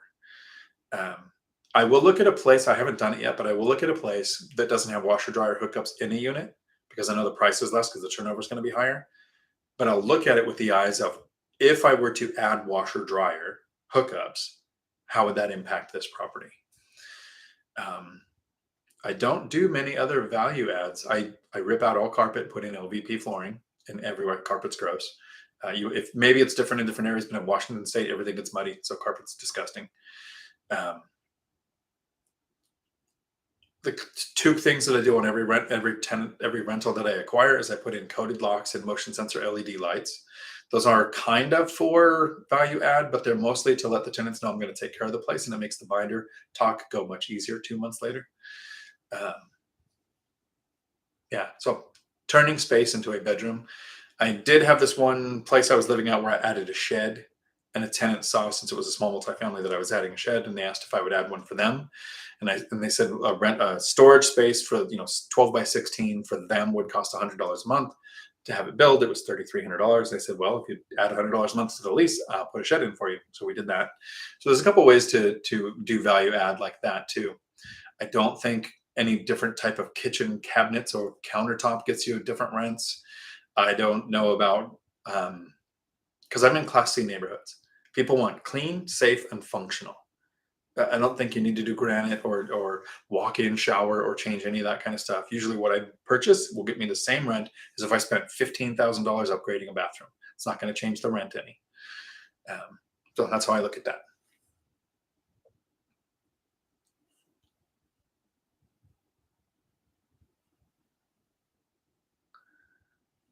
And where were we at? Important question. Okay. Recognized by ads. Okay. Christine, do you have any ADUs? I have one property that is a house with an ADU, but it's confusing. It's my triplex. It's a house and a duplex, and I don't know, because my oldest one, it was built in 1921. I think it was a house. They added a duplex, and then they added a house. One of them is an ADU. One of them is a house. I've got a single family where I could put an ADU. I haven't yet. I have a duplex where I could put an ADU. I haven't yet. But it's only the one property with an ADU, and I did find it through the ADU search, and it's triplex. So I do have one. Melinda, no, it's your keyboard on your phone. Curious on living on refinanced money from a paid off property. You listened to a podcast where the gentleman purchased a house every year for 15 years, then started to live off the refinance on house number one. Well, the rental income for me is much easier to live off than creating more debt.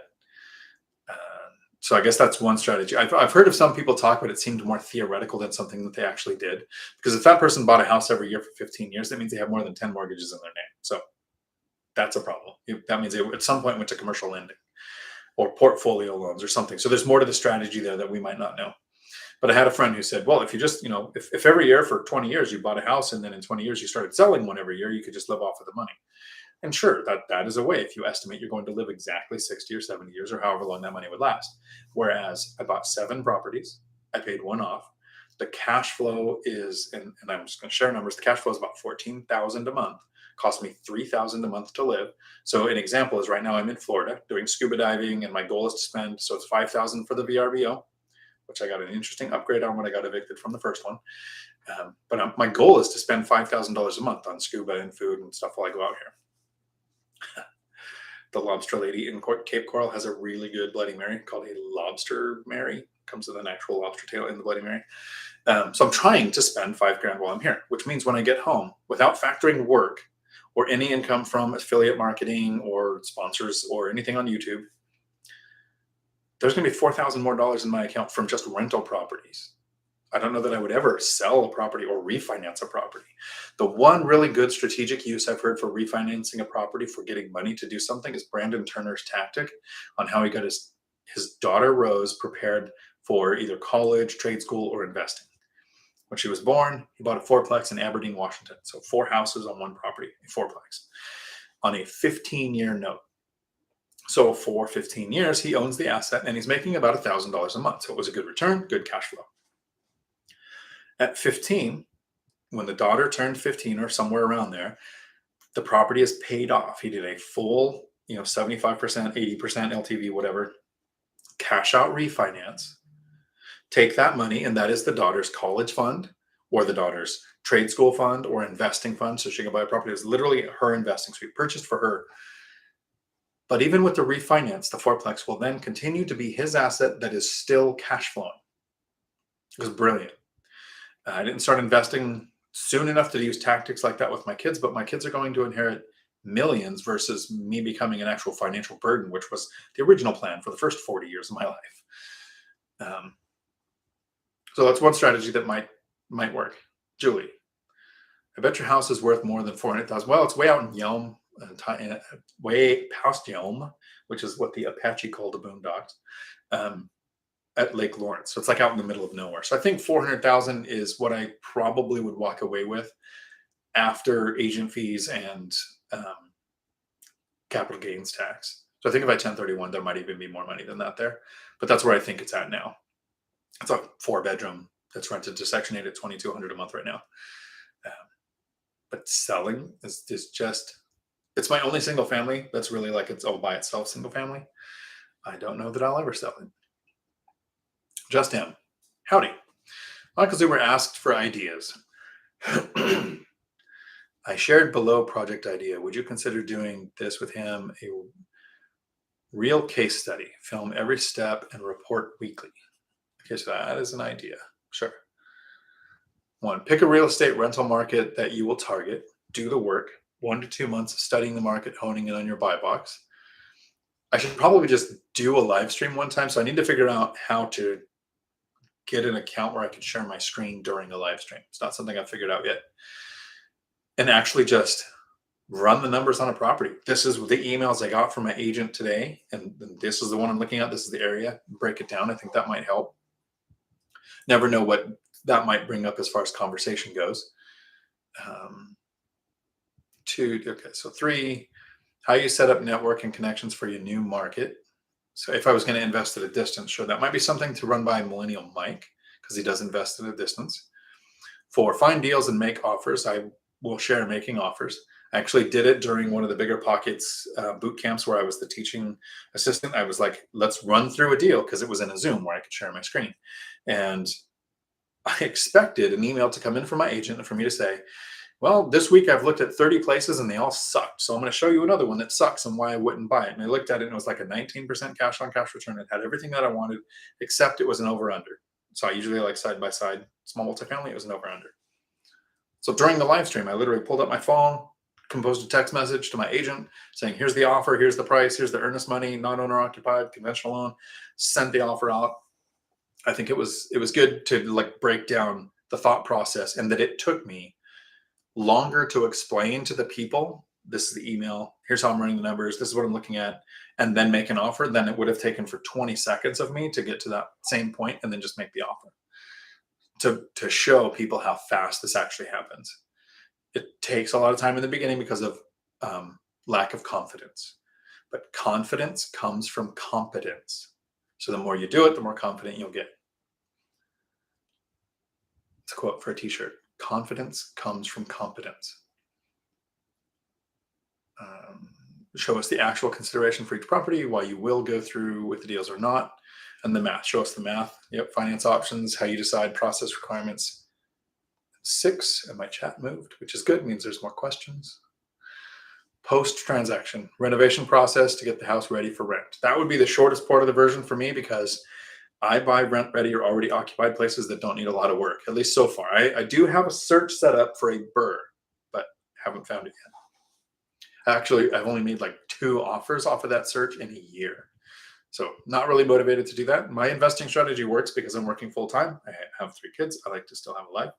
And so I make offers on deals where I will basically maybe go to the property twice, and that's it. And then it's just talk to the tenant once or twice a year, maybe do the binder strategy in 2 years again. Drew, how do you view manufactured homes as rentals? So it's primarily what my brother invests in. I think he has 3 houses, 7 mobile homes, and then one of the mobile homes has an ADU. Is it 1? Might be more. No, it's only 1. So it's a really good investing strategy for him, but he buys them falling apart, and he basically does a BRRRR without a refinance. He buys it with a home equity line of credit, does the rehab himself. And the really cool thing with mobile homes is once you get the vendors down, everything on the inside of a mobile home is pretty much the same. The heating, the air conditioning, the way the electric works, it's very, very standard. And my brother's like a craftsman. He does drywall work that, has rounded corners and vaulted ceilings and all this stuff. So he's got it down to a science. And while he is experiencing appreciation, it's not something I would count on because sometimes lenders will not lend on mobile homes. Sometimes they do. So that changes constantly. So cash offers might be the thing. But there are houses in the area where my house is that's worth probably walk away with $400,000. There are mobile homes that are selling for $300,000 or $400,000 too in the same area. So they have appreciated.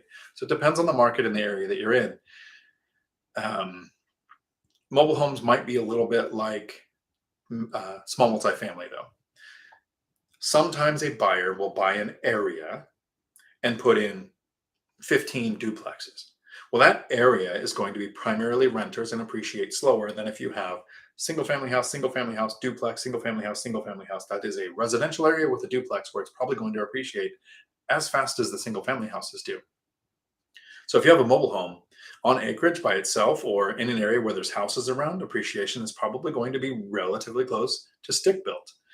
If you have a development where somebody purchased it and basically put in a non-connected, non-organized mobile home park, that's probably not going to appreciate as fast. So I would look at all of the different factors when it came to looking at that, but I would consider it. I've looked at several. I wonder why. No, I didn't make it because in my area, single family, which is what these would have been, aren't cash flowing. My brother was buying. So that's one of the reasons why my brother retired. He's been retired now 7 years, hasn't bought a property in 7 years. No, he did. He bought one, I think, in 2014. 15, but this was the last one he bought. He purchased when prices were ridiculously low, under $100,000. Now those same places are going for $350,000. So he hasn't bought one, and he actually several times in the beginning. This is a term of endearment in our family. He told me I was a moron for buying places with a mortgage until he saw what was happening with house hacking, and then he saw cash flow. So I'm not so much of a moron, at least for that aspect of life right now. According to my family, I am the laziest person that they know. I actually joined the Marine Corps because that was easier than the family business. So, Rob, the greatest justice in the universe is getting bigger than your older brother. Nice. Physically not going to happen. He's taller and bigger than me. And he's always done harder work than me. I've done super easy things like be a cop and be a Marine and be a truck driver. He is a tree climber and faller and log bucker and real work. But he retired at 50 with 10 paid off rentals, so he knew what the heck he was doing. Just down. Finding renters, interviewing, do the binder talk, all lessons learned. Yep. So I need to. I've talked about the binder when I've done it. I've usually done it on one rental at a time. I literally said, here was the exact numbers from the last binder strategy that I did. The last binder that I did, I was disappointed. I was hoping that my tenants would move out. So if you're watching, sorry, I was hoping you would leave. And ironically, they are from two little towns in California where I grew up, Rosemont and Palmdale, California. They're each from those towns. And we didn't know that until they've been tenants for a couple of years. But I was going to do the binder strategy. It's a house next to a duplex. This was going to be my first. If it was vacant, I was going to do some short-term rental in that area. I'd probably get $4,000 or $5,000 a month compared to the around $2,000 that we're getting now. But instead of moving, they requested a $335 a month rent increase. So we agreed, and they stayed.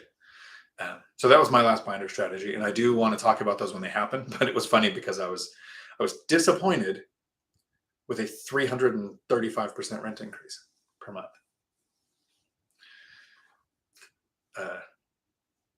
Rich people problems. This is not words that usually apply to me. The universe. Okay. Rob, what motion sensors do you use?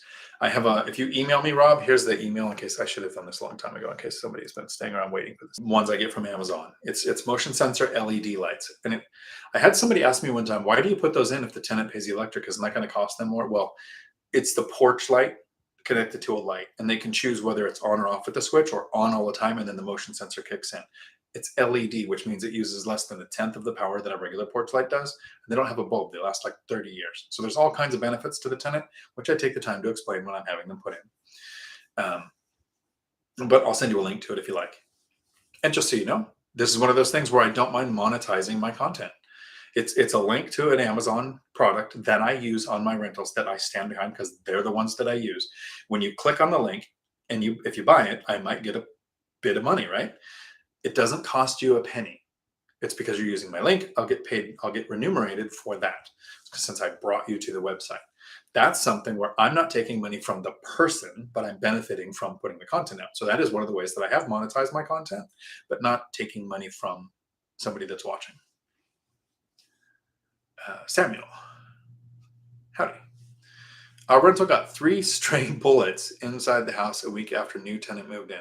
Tenant was released and got dropped by our property management because of this. Do we need to disclose what happened to future tenants? So stray bullets in the house that they shot, or stray bullets where somebody shot the house because they thought the person was living there. As a human, I would probably warn my tenants if somebody was shooting the house because they thought somebody lived there. If it was in the house and actions previous tenants did, there's no reason to disclose that. The tenant doesn't live there anymore. Interesting problem, though. 3 straight bullets inside the house a week after a new tenant moved in. Tenant was released and got dropped by our property management because of this. Interesting. There's more to that story.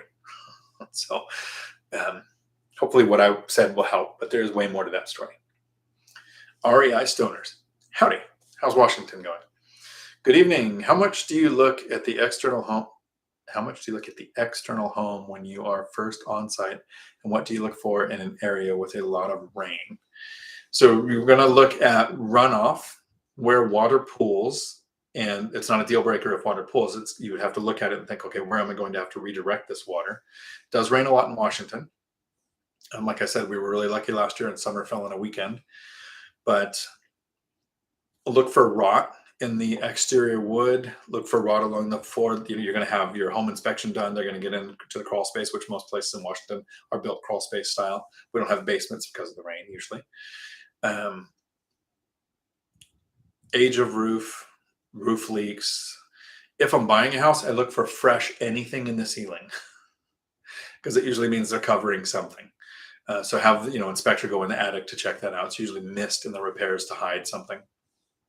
Kind of like when you buy a used car and there's 90 weight oil in the engine because it doesn't rattle then for the week that it's going to work. So that's what I do. I really go off the home inspection for water damage. They'll do a water tester. They'll test for moisture in the walls and the floor and the subfloor. Really go off of that. The source of water is almost always easy to eliminate in Washington, but you have to find it to do that. That's what I normally do in areas with a lot of rain, and which is all of my properties are in an area with a lot of rain. Samuel, what should we do to protect ourselves in terms of liabilities in the future? So if you own rental properties, here's the 3 forms of asset protection that I use. The first is insurance. I have homeowners insurance on each property. And this is, I'm going to make a video of what I'm going to say in the next couple of minutes. So homeowners insurance on each property, full replacement value of the building, which is going up because of the prices of homes going up. So your premium might go up a little bit, but I always do full replacement value. And then your lenders will sometimes require that anyways. And then I have up to $300,000 slip, fall, or injury coverage on each property. And that's for each property. Then I have a $2 million umbrella policy on me. So if any lawsuit on any property goes above the threshold of the insurance on that property, that triggers the umbrella policy, which then protects me up to $2 million. So that's the first form of asset protection. The second form is leverage. I have 7 properties, 6 of them have mortgages. So on 6 of my properties, the bank is in first position. So no one's going to get that asset because the bank would have rights first. The third form of asset protection is the most important one. Fix stuff. Be proactive. Do walkthroughs. Have your handyman do walkthroughs. Do annual inspections. Listen to tenants when they say, the banister seems a little bit loose. That's a new banister tonight. Like that's an important thing. So that's my 3 forms of asset protection. There might be a little bit more detail in the video when it comes out, but that's what you do to protect yourself from liabilities in the future. You own things, you have value, you are going to be sued. You can retain an attorney. I retain an attorney for evictions, just so that it's super easy. I don't have to worry about finding an attorney when I'm dealing with the stress of having to have an eviction. Like I want that part of it done. But you can retain an attorney. A really good thing to do is have your have your attorney look at your leases and make sure that they are comfortable with the verbiage for evictions. That's one thing that I took from my brother, which I haven't done yet, which I need to still do. I need to have my attorney look at my leases and put in any verbiage in the future that would make it easier for them to do their job during an eviction. My brother had that done. So that's a good advice, a good bit of advice from him. There you go. That's my protect yourself in the future.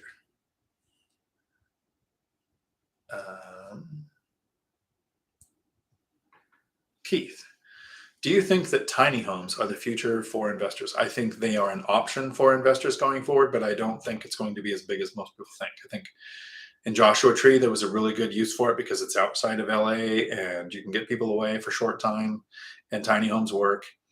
But work from home, needing a home office, homeschooling kids, there's all kinds of reasons why people want space.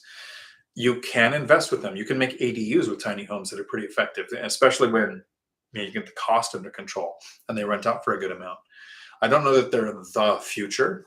I think they're a part of the future, like ADUs are, like dividing split level houses to have more than one living area. Like house hacking is now almost a household term because people have had roommates for thousands of years. People have shared living areas, right? But now we're looking at it as, how do I structure this to build a better financial future, instead of just, why don't I have a roommate so I can afford more drinks on a weekend when I go out because my rent doesn't cost so much. We're literally thinking, I can own a property, and when we're renting, most of us are okay with somebody else helping us pay the rent. But when we own, a lot of us all of a sudden have this mental barrier against somebody helping us pay the mortgage. But now house hacking is starting to be more regular, more, Todd Baldwin's strategy of renting out by the room. That he's a multi-millionaire by having roommates. So I don't know that tiny homes are. Pick your strategy. If your strategy is tiny homes, it's your future. I don't have any tiny homes. I don't plan on having any tiny homes. I may put in an ADU that's a tiny home because I have a triplex where it's a house and a duplex, but it's recorded as a 4-unit. So if I ever connect to city's plumbing, I can put a 4-unit. I might put a tiny home in there because there's enough space for it. But that doesn't mean it's the future for me. It's an option.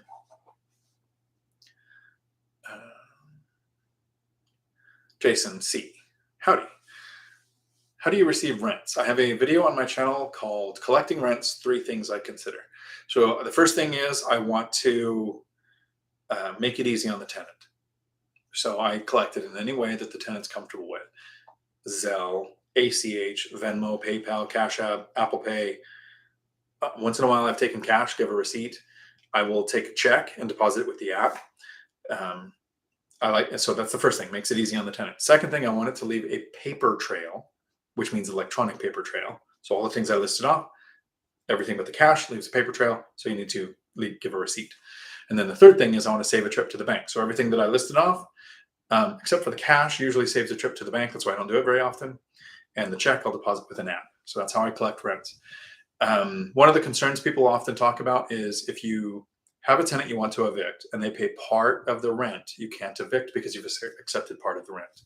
Well, you put that into a holding account. You don't receive it. You have proof that that is sitting in a holding account. You haven't accepted it. So if you have a property management and they accidentally take money from the person, don't take it into your funds, put it into a holding account. Your property manager and you do not get paid from those funds. If they make a Zelle, Venmo, or PayPal payment, you do a transaction into a holding account so that when you go to court, you could say, they tried to make a small amount, but I didn't collect it. That money is here and it's for the tenant. So that can happen no matter how you collect rent. That's how I collect rents. G-Knife 909. Howdy. How do you usually introduce yourself to neighbors of your rental properties? I find it awkward to say hello and nice to meet you, but I won't be living here, and then they appear disappointed. Actually, it's the best conversation I've ever had. You can have cards made up or something, but you can go and introduce yourself to the neighbors and say, hey, I'm the new owner of that property over there. It's going to be a rental, and I would really appreciate any complaints you have with the tenants come directly to me so that I can fix the problem. Like, start proactively saying, I want this to be a positive experience for you, and how you can fix problems by getting a hold of me. And then when the tenants move in, I tell them, look, I talked to all the neighbors around here. So if you have noise complaints or if you have too many cars here or whatever the issue is, they're going to contact me. And here's how our lease plays out. This is what happens if we get a noise complaint. It doesn't say, here's what happens if the police contact me with a noise complaint. It just says, here's what happens if we get a noise complaint. And so that's how I introduce myself to the neighbors. I just start off like I'm doing it on purpose to say, here's my contact info. Since I don't live there, if there's any issues, this is how you get a hold of me. That's a good question. I think it's the first time I've been asked that question.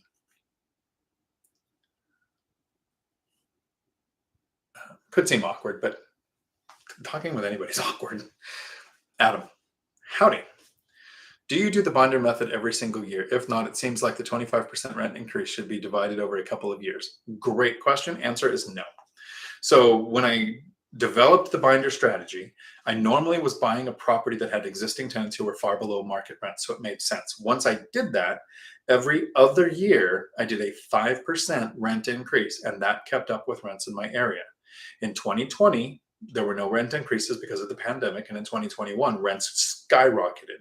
So I basically just went into the binder strategy with everybody, whether they were a new tenant or an existing tenant. So you're right. I wouldn't do the binder every year and get a massive increase. It would be unsustainable for rents to grow that much every year, right? But from 2013 up until 2020, 5% every other year kept me up with close enough to area average rents to where I was running a profitable business. But in 2021, that was the first year where I literally went to new tenants and existing tenants. And I said, hey, here's the world. What do you think is fair? And that's why I saw such 20 to 30% rent increases. Good question. And no, not every year. Definitely not every year. You could do it every year, but rents don't usually increase that much. So the binder strategy actually can be used by tenants. So think about reversing this logic.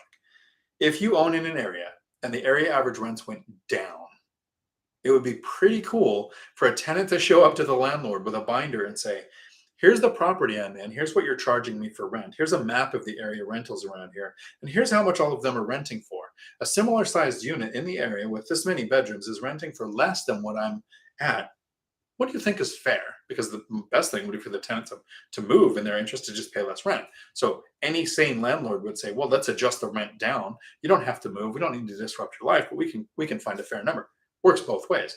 The reason the binder method is effective is because I've been buying properties that were below existing rents. And then it worked in 2021 because rents skyrocketed.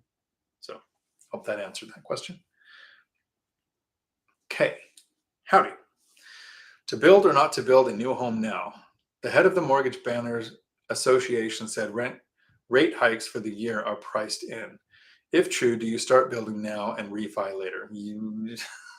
Rate hikes are not priced in. No one has a crystal ball. We could be at 18% interest in January. You can't lock in rates usually longer than 45 days. Building depends entirely on your situation. Your municipality, how long permits are going to take, what's your burn rate every month, because it's probably going to take longer with supply chain issues. It's taking 90 days to get windows instead of 17. Small things like that can really delay. And if you have an insulation delay, there's all kinds of things that can't happen. So there's like a chronology to a build.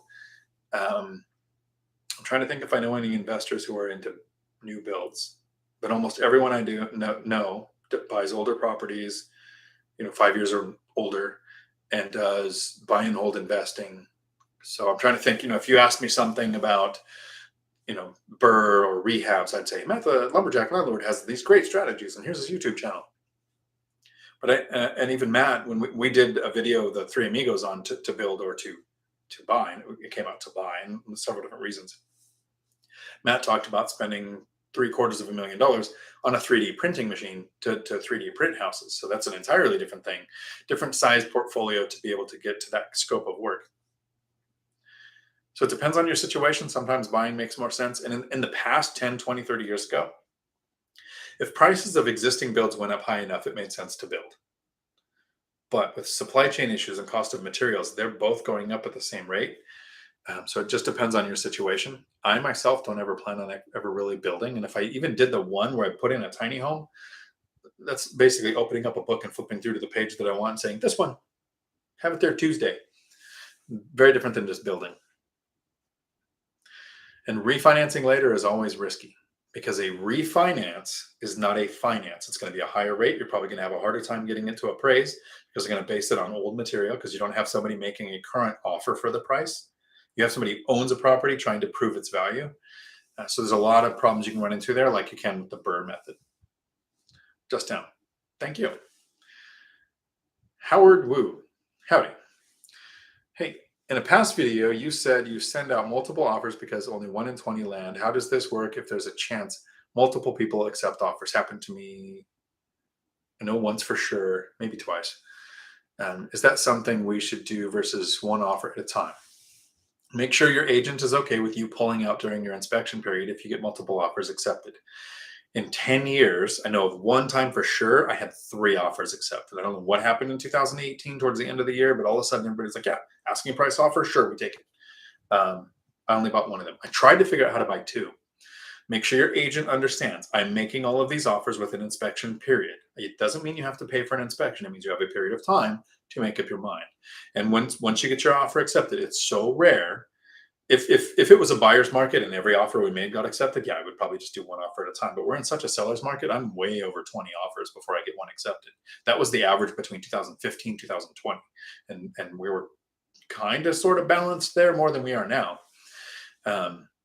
So as long as your agent is okay with it, because you're the one creating the work for them, which is like 20 minutes to set up an offer. And then maybe they have to do some email communications to answer questions. But my agents haven't had a problem with it. And it's kind of rare. 10 years. One time I know for sure. I'm thinking it might have happened twice. Maybe. Yeah. So it's not real common. But I'm making numbers that make sense to me offers. I'm not going 150,000 above, asking, waiving contingencies. And something I heard the other day that was really great, I need to make a video on, is instead of waiving an appraisal contingency, submit with your offer that you're willing to pay 10,000 or 20,000 to make up the gap if an appraisal comes in low, so that you're not going to use that much as a negotiation tool to make your offer more attractive to the seller, instead of waiving the appraisal, if you have the funds to do that. That was really smart when I heard that. Yeah, so you can do one offer at a time. It kind of depends on what your agents like. Just when I went through Michael Z's course, your video stood out to be so insightful and practical. You are proving great value to his students. Awesome. Providing great value to. I can't read though, which is funny that I'm narrating a book. Thank you. I appreciate it. I learned some things when I took his course to do a review and then made content for the course. There's a ton of good stuff in there. Dawn, you're back. Welcome back.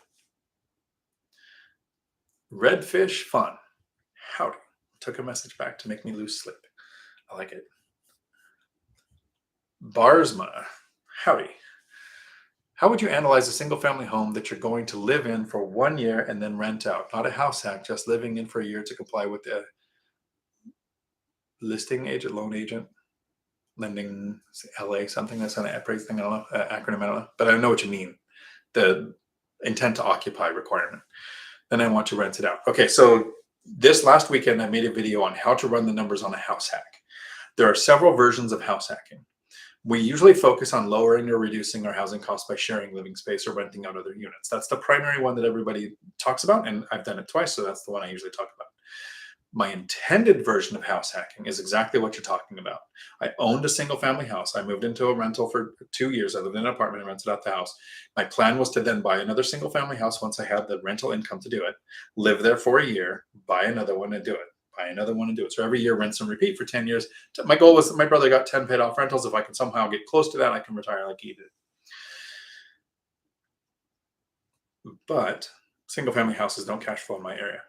So in that video, I talk about here's how to run the numbers on a rental, and then here's how to run the numbers on a house hack. And basically, to run the numbers on a house hack, you take the house hack elements out. Even though you can do a low down payment to owner occupy, I would run the numbers like you did 25% down, because you're not worried about how much you're going to make. You're worried about, would this be a good return on your money? And you want to look at all of the properties apples to apples as if they were the same, comparing it, your house, comparing to a rental property. Then you can run the numbers with the better interest rate that you get from owner occupying, because that's going to continue to be a thing after you move out.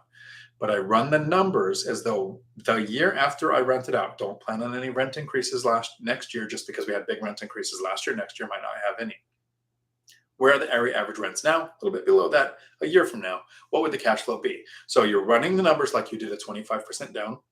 A long time ago, I was doing 20, but so many investment properties now, it's 25%. I'm running it at 25%. And if it's the year after I moved out. So it takes the house hack elements out of running the equation, because you're not trying to figure out the dollar amount that you made or you're going to make or you're going to save by house hacking. You're trying to think, if I purchase this as an investment property with a down payment and was renting it out, would it cash flow and give me the yield I need to justify buying the property?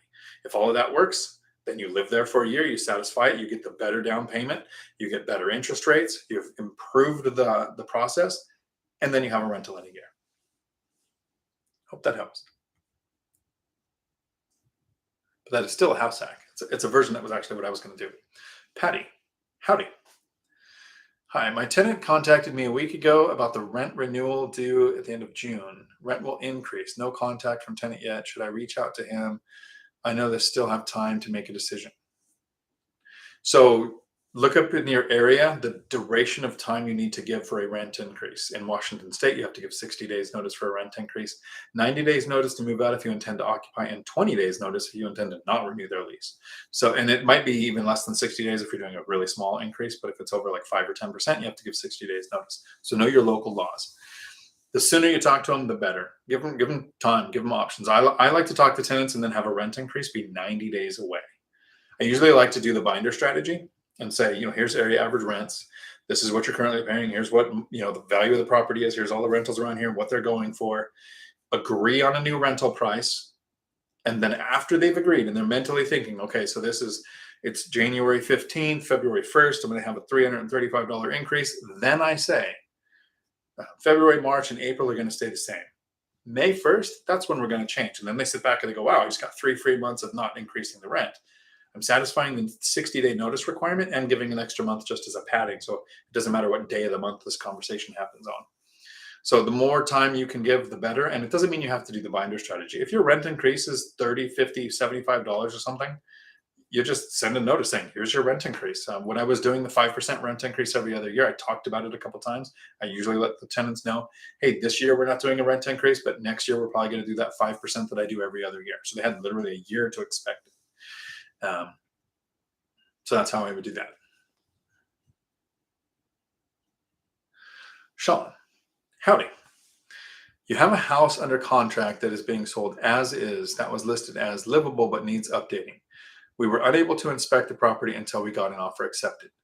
After we looked at it, we noticed that it has several big repair items, including mold and foundation repair. Do you have any tools that could employ to negotiate a better purchase price? So as is doesn't mean they're usually not willing to make a price adjustment. As is means they're not going to do any work. They want to sell this thing without having to do any effort into it. If you take the inspection and you say, hopefully you have an inspection period and you're still within your inspection period. So we've done the inspection. Here's the foundation issues. Here's the mold issues. Here's these other items that need to be fixed. And this is what I've done. I expect it's going to cost $30,000 or $50,000. So I'd like to take $20,000 off. They're probably going to come at half. So whatever you think that's going to total, pad that with what you think you can get estimates for, because estimates can vary all over the place. No, and then say, I think it's going to cost this much. I would like to adjust the price by this much, and then expect them to meet you in the middle. That middle has to be where you think you would be okay, still getting, because that all of those repairs are part of your cost to acquire. If your cost to acquire with a price adjustment makes you get your yield, great. Sometimes doing all of those repairs at the price you're agreed at, even with the added cost, you still might get your return. So then you continue with the deal. If they won't make the adjustments or won't make a big enough adjustment, and then you won't get your yield, you're in your inspection period, you can back out of the deal without losing your earnest money. But remember, as is usually means they don't want to do work, not that they won't adjust the price. And I think we're running out of questions.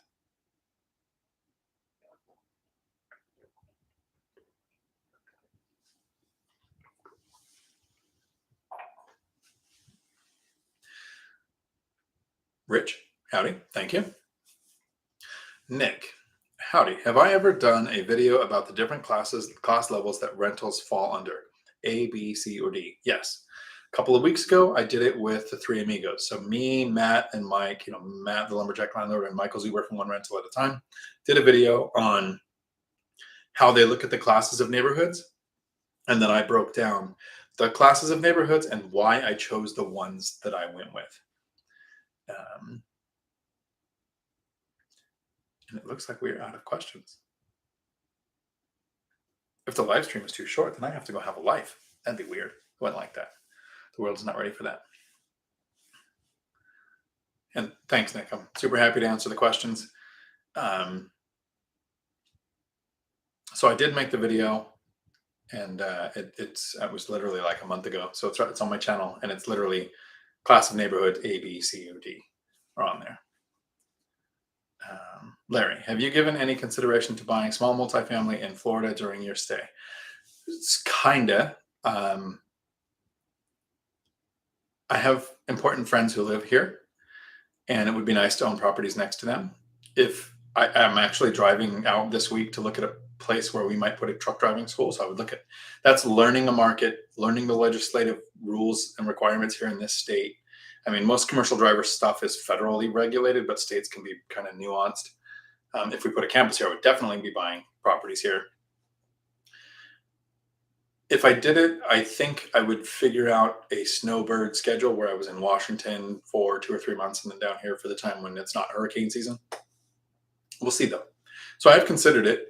I like the Cape Coral area, but my friends who live here say that there's some places further north or south where the water is much clearer. Cape Coral water is kind of muddy, not real clear, not real scuba friendly, and it works, but it's almost like warm diving in Washington. The visibility is about the same. Anna, howdy. So the video today was on what to do while we have prices going up, rates going up, and rents are kind of lagging behind. They have shot up, but they're not keeping up to make, you're not looking at deals saying, wow, with this increased price and this increased rate, it's really easy for me to find a property that has a return. But watch your MLS and look for properties that sit on the market and watch for properties that go pending and then come back on the market. Because there's a lot of people who are losing their ability to buy because they no longer qualify for the amount that they thought they could borrow 2 months ago, because now the rates have affected their buying power. And there's a lot of sellers who were projecting and predicting prices to continue to go up, but they're not because of the rates impacting buying power. So they're not going to go down. We're still a ways from price reductions, but they're going to go up at a slower pace and they might plateau. So that's the time where you can watch somebody list a property and they thought it was going to project up to here, but it's really valued at where it was a month ago. And it sits on the MLS for a few days or a week, and then you can start making under asking offers, even though it's not lower than where it was last year. So it's not a reduction. It's just not as high as what the list price wishful thinking was of the lister when they put it up for sale. Keith, the local building department does not want VRBOs because it is competition from income from our hotels and tourist tax. Do you know how many billions of dollars are being spent every year by lobbyists trying to get rid of VRBO and Airbnb? I mean, every Hyatt, DoubleTree, every hotel chain has lobbyists, people they're paying to combat short-term rentals. It's also impacting housing availability. If somebody had a pretty good chart the other day, and I can't share charts during the live stream, so this might be one of my videos of Seattle losing 3,000 rental units, but having all of these short-term rentals pop up. So yeah, there is money fighting VRBO and Airbnb, and it's kind of like a taxi union fighting Uber and Lyft. There are just areas where it's not going to work. I went to Cuba, or not Cuba, Colombia, and Colombia is taxis. There is no Uber and Lyft in Colombia because the taxi cab drivers would make you disappear. I actually watched 2 taxi cab drivers go at it with a screwdriver over a fare, let alone what's going to happen to an Uber or a Lyft there. So short-term rentals are always a risk. So that's why one of the pieces of advice I give to somebody who's buying for short-term rentals is buy a property that would cash flow as a long-term rental. Maybe it wouldn't get you the great return of 5-10% or more that you want, but it would cash flow. You wouldn't lose money. buy it and benefit from short-term rentals while you're able to, because municipality laws, some kind of change might happen in that area, HOA rules or whatever, where you lose the ability to do short-term rentals there. When I first came to Florida, the VRBO that I tried to rent, I was evicted from because the owner didn't pay a $40 background check with their HOA. So these three little old ladies, like the Golden Girls, Millennial Mike called them, showed up and escorted me off the property because he didn't pay that, and they were trying to teach him a lesson. So he lost $4,800 over $40 background check. So there's always some rule that can take away that income. If it'll work as a long term and not lose money, you can benefit short term while it's possible. But I wouldn't buy a property. Anna Kelly does it right, I think, where she has a large enough portfolio where she buys in really nice tourist attractive areas on the water and this kind of stuff, where it really makes money as a short term, but wouldn't make money elsewise. But her portfolio is huge, and it's a couple of properties she's doing that with. So if she were to lose money on one or two, sure, it makes sense. Should be fine. She wouldn't have to go find a job. But if you only have 2 or 3 rentals and your cash flow is dependent on that being a short-term rental, that's risky. So I don't know that I would do that. Jason C. I think everyone wants to know if you've petted a manatee yet. I have not, but I've gotten fairly close. And I wasn't expecting their facial muscles to have the control that they do. Their mouths look like they got little, they're not hands, but they grab, it's just, yeah, they're interesting. Like I have a friend who's lived here 2.5 years and hasn't seen a manatee yet. And they're in the canals right here where I'm at all the time. Haven't petted one yet though. Seen a lot of dolphins, a lot of black and white like tiger fish or prison fish or whatever you guys call them here. Yeah. Alvaro, howdy. Primo, what are the rates for rent by the room near your area? I have a single family Federal Way looking to do this in the summer. 1 bedroom alone might cover your whole mortgage. So I have a lot of friends who rent by the room, not so much that they rent out by the room, but they live renting the room. And it's $1,000 to $1,500 basically for the room. And that usually includes utilities. Todd Baldwin's channel has a lot more information on up rent by the room and how to find those rates and how he would find those rates. So he's a better source of information for that exact information. So Todd Baldwin has a YouTube channel, tons of information on renting by the room. And you're right. I have a friend. She lives here in Naples, and she owns a condo, and she has a roommate.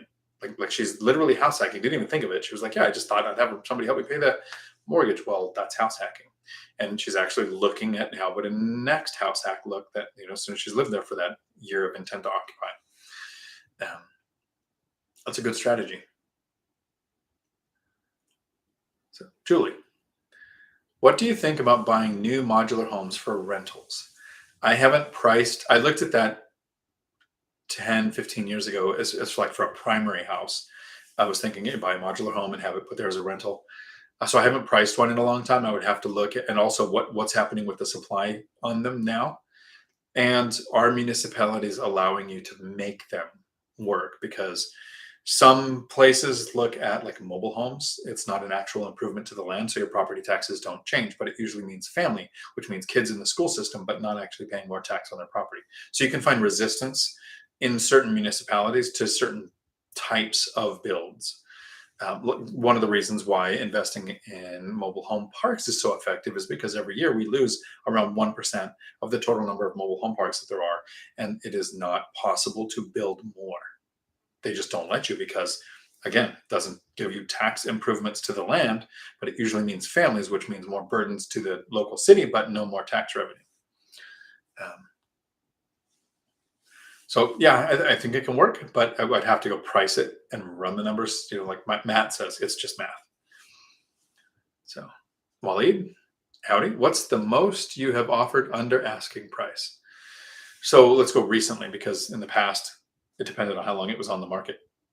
I currently am 200,000 under asking on a $1.3 million. So that's like 18% or something if you do the math quick. That would know.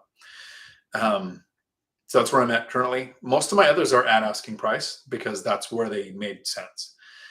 List price is a number that matters to the seller. Doesn't matter to me. Doesn't matter to the lender.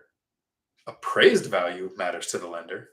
Yield matters to me, and that's rates, price, rents. So, yeah. So currently, that's how far I am under asking. I don't know that I've ever gone over 20% under asking in the past, but it's because I'm making offers within a few hours of a property hitting the MLS. I'm not waiting. Very rarely am I thinking, okay, that one's been on there for 2 months and every other local investor has passed. There must be something they're missing. And then I'll go look. I'm not that special. I'm not smarter than anybody. I just try to be faster.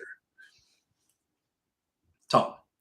So the Amish here build these amazingly stout sheds. They're rather large, and I thought about buying one and placing on a pad and then finishing it for renting.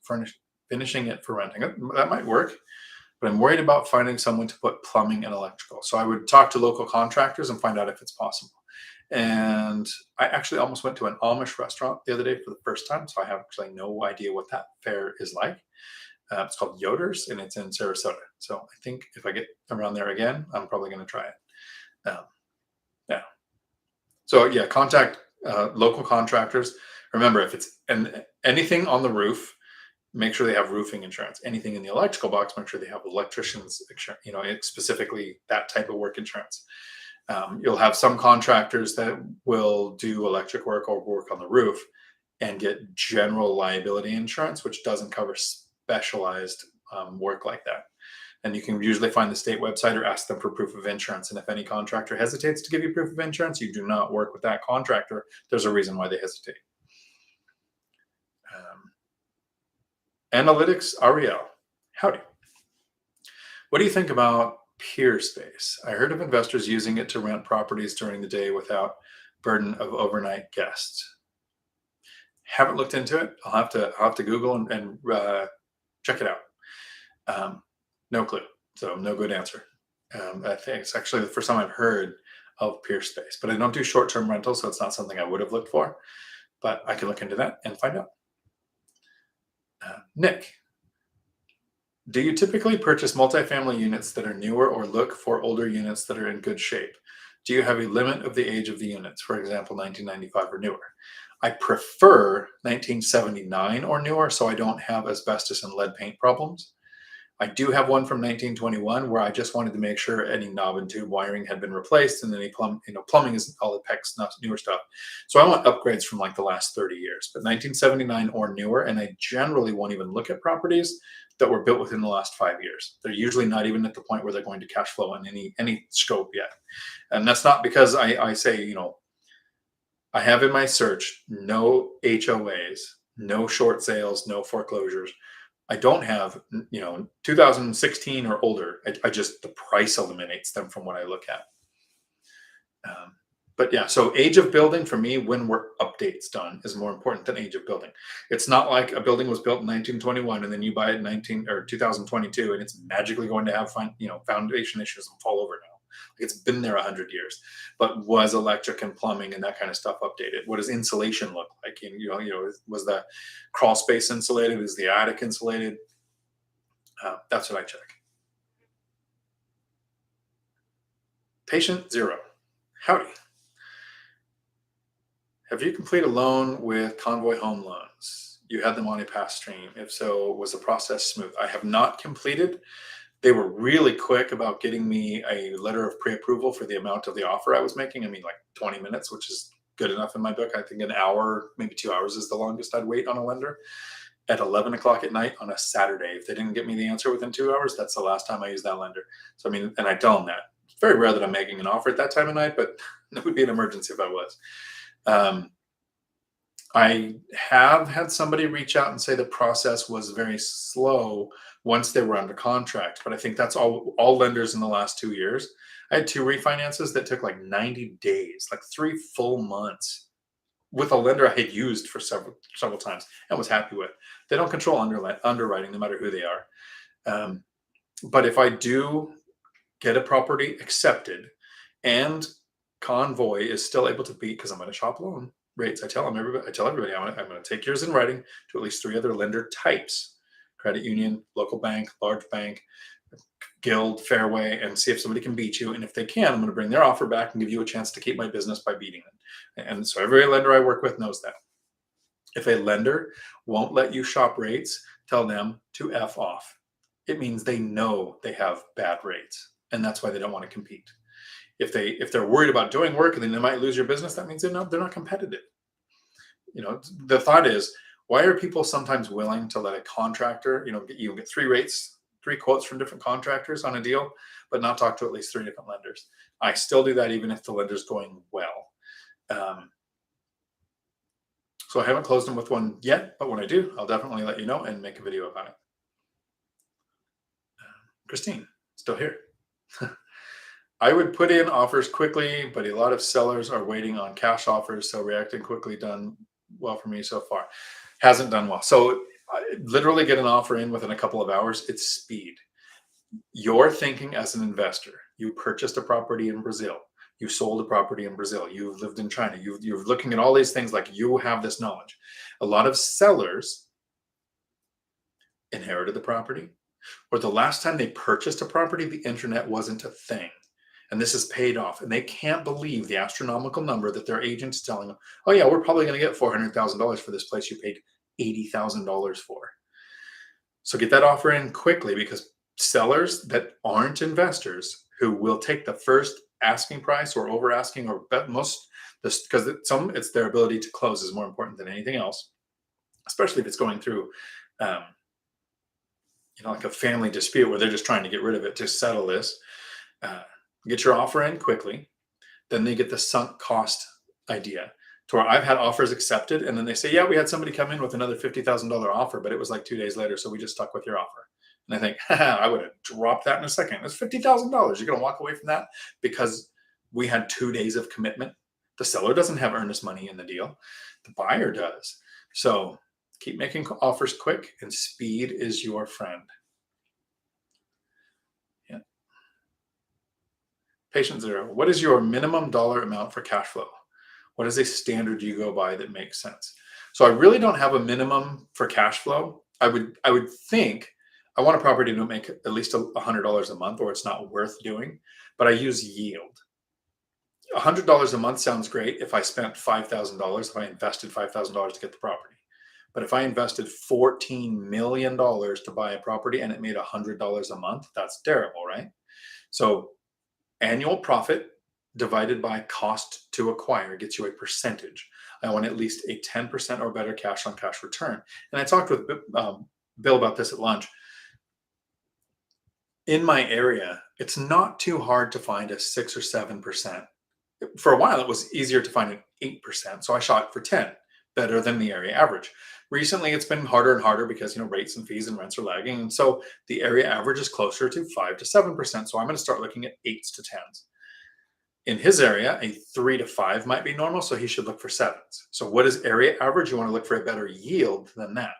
So I don't have a minimum cash flow, but I'm investing in a kind of high cost of living area where, with the down payments I'm doing, the cash flow at 10% is an average of $630 per deal, like 2 years ago when I ran the numbers on that. So it's way more than that now per door, like not per deal, per unit. So duplexes are cash flowing $1,400 at least. So $100 when I'm looking at a property, if I was doing a really small amount down, maybe.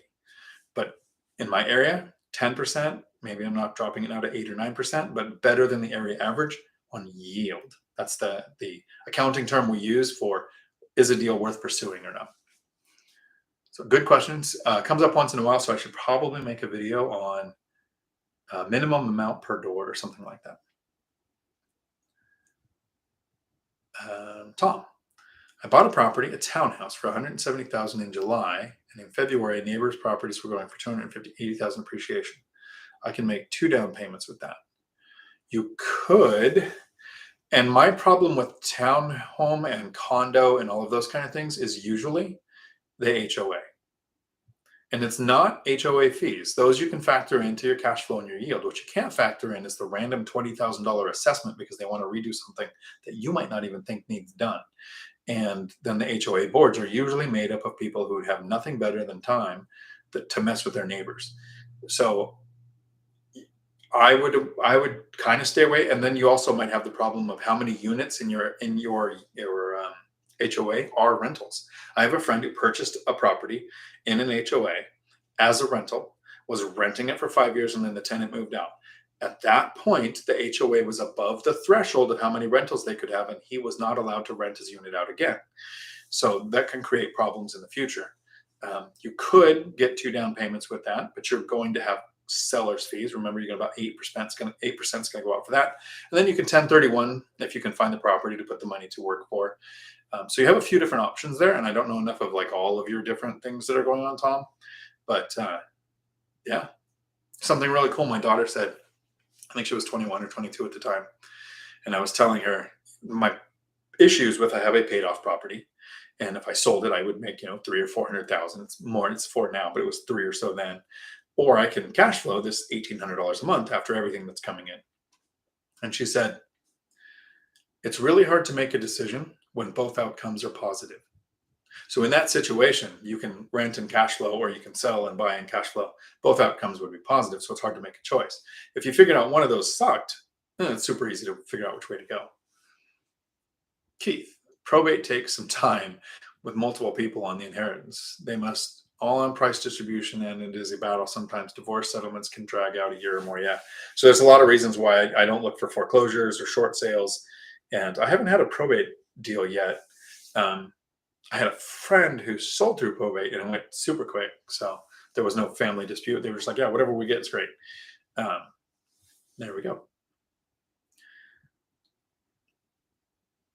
If we don't get some more questions, I'm going to have to start serenading with a ballad. And I'm almost out of vodka, so that's not good. Nobody's going to want to hear this.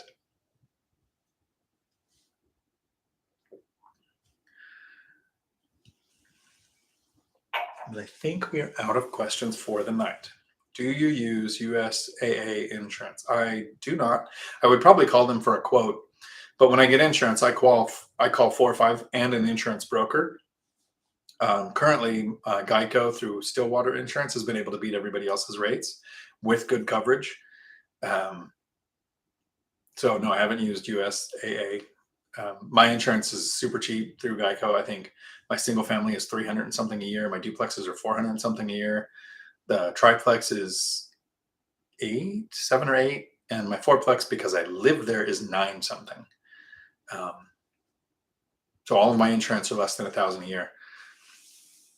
Super happy with the rates that I get, but I still, even though my rates are that good with that insurance through that person, when I'm buying a new property, I call 3 or 4 different places and I get new quotes just to make sure, because this is business, and as long as they can keep my business, they get it. But if somebody else can beat it, am I taking song requests? Sure. I would love to do a little bit of OTEP because I think I can nail Ghost Flowers just right, both male and female versions of that. But when will I use my VA loan? I have not used it yet. I have the down payment and reserves right now for a property worth over $1 million, so I'm looking for that. When I buy it, I believe in 2023, my next purchase will be a fourplex I purchase with my VA loan. So I won't have a down payment. My goal is to maintain about 70% leverage. I want 30% equity so I can handle things like a 50% reduction in rent and it still doesn't hit my mortgages. I'm somewhere around 50 to 54% leverage, so I'm under levered as far as what I want. I want more leverage because I want to be gaining appreciation on multiples of what I've invested. So that comes from being levered, but not over levered, because I want to be ready for things like a prolonged government shutdown, pandemic, or stock market crash. Or if I ever absolutely lose my ever loving mind, I might go on a date someday, and that's expensive. So in 2023, I'm buying with a down payment. I have appreciation on my properties. I have principal pay down happening on my properties, and I'll be probably under 50% levered. I can buy $1 million fourplex, 100% levered, and I would still be under 70% as a whole percent levered. So that's what I'm saving my VA loan for. Kind of. I've also been saving it so in those times when I just didn't have a down payment, in case the perfect property popped up, I had that in my back pocket. So far, it's always worked out where I save a down payment, find a property, save a down payment, find a property. But I'm kind of planning on, as soon as I find the next fourplex for over $1 million, sometime in 2022 is my goal. Sometime in 2023, I'm going to find a fourplex for over $1 million and use a VA loan to owner-occupied house hack that. Jason, are you, there we go. Christine, your one eye is closing. Yeah, it's getting late on the East Coast, 9:45. Good night. Good night. Thank you. Don, dang, your insurance went up to 9,600 this year in Colorado. So I would call around for quotes. Tell them, this is when my insurance renews. I need a quote by then. This is the price. And if you get 3 different places that say 9,600 or more, great. If you get one that says 6,000, look at their reviews. Do some research on the company. Look at the coverage. Make sure you're comparing apples to apples. Full replacement value, same amount for slip fall, those kind of things. But insurance rates, all of that is just like hiring a contractor. It's a vendor providing a service. Shop rates. Don't do what a lot of home buyers do. They buy a house with a mortgage, they get insurance on it, and then 30 years later, they have the same insurance company and they've never checked rates once, and they've just swallowed every increase that happened in those 30 years when they could have been paying half or less for the same or better coverage. Don, you have 10 units and 7 properties. So if you have 10 units and 7 properties and your insurance is 96, I have 7. Yeah, mine's a little under yours. Is not as bad. I thought you were saying 9,600 for one property. Yeah. But if that's your total, I haven't done a total. I should do a total for my video someday, but not today.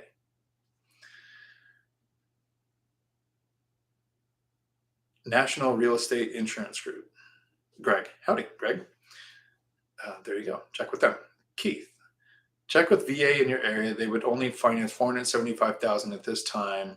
There are some restrictions. So VA loan limits, actually, there are no VA loan limits. When you got a limit to your VA loan in your area from that lender, they were looking at your income, your work history, your debt to income ratio, and they said, this is what is safe for you. You also have that amount for a single family. Duplex would be more, triplex would be more, fourplex for more. So if you were looking at a duplex and they said 475, then single family was probably a little less. It's tiered based on how many units. But since 2020, there have been no VA loan limits. But lenders still limit you based on what you can borrow. Doesn't mean what the VA can go up to. And you can actually have more than one VA loan now at a time too. So there's been a bunch of changes. Definitely check with your lender and lender shop. When I did my video on how to get the best interest rates, one of the main reasons I started with a major bank like Wells Fargo or Bank of America or Chase is because they have the most standardized limits. If they will lend you 475, then it's pretty sure all of the other lenders like Guild, Fairway Mortgage, Mathil Mortgage Guy, Convoy would lend you more, right? So you're like the most restricted with the large banks. So that's where I would start. You can check with other lenders and see what the limits are too, but I don't know for certain. You might be in that special magical place where they just said even FHA has this limit or whatever, but VA doesn't have limits. They're basing that on your ability to borrow. So someone else might be able to borrow less or more. Tom, I read about VA loans being used multiple times. Absolutely true. It is only for exceptions are more useful for activity individuals PCS. So that's a good way to use it and get multiple properties. You can use it over and over and over. Every time you go to use it again, though, your loan origination fees go up unless you have a 10% or more service connected disability. Yeah. So a lot of those rules have changed since 2020 and later. Thanks, Nick. Thanks for hanging out. Han Solo. Howdy. VA funding fee is a lot, but if you have a service-related disability of over 10%, then it's waived, right? And it goes up each time you reuse it. So we are at 2 hours and 48 minutes. And some people on the East Coast are probably getting tired. Some people on the West Coast are probably getting ready for dinner. Hopefully you weren't forcing your spouse to sit through this while you ate. That's only something I would do and have done. Had people, yeah. So I am actually going to hang out for at least another 11 minutes. So if there's anything you want to ask, we are in the AMA session of this. It can be real estate related, can be anything. But I really want to say thanks for everybody. And let me do a thing really quick and check. Most of the night we've had around 50 or so people watching. There's 64 likes. I appreciate every single one of those. Remember, if my content earns a like, hit the like button. If it doesn't, if you hate it, hit dislike twice so I know for sure you didn't like it. So, Dawn, do you know anything about widow pension for veterans? I do not.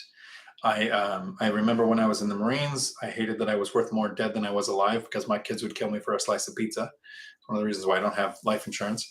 But I don't know enough about the widow pension for veterans. I know you can get paid what they were getting paid. You get a life benefit amount. You get education benefits. There's the what are they called? Gold Star spouse or something. But I don't know enough on it to comment with any like accuracy. Sorry.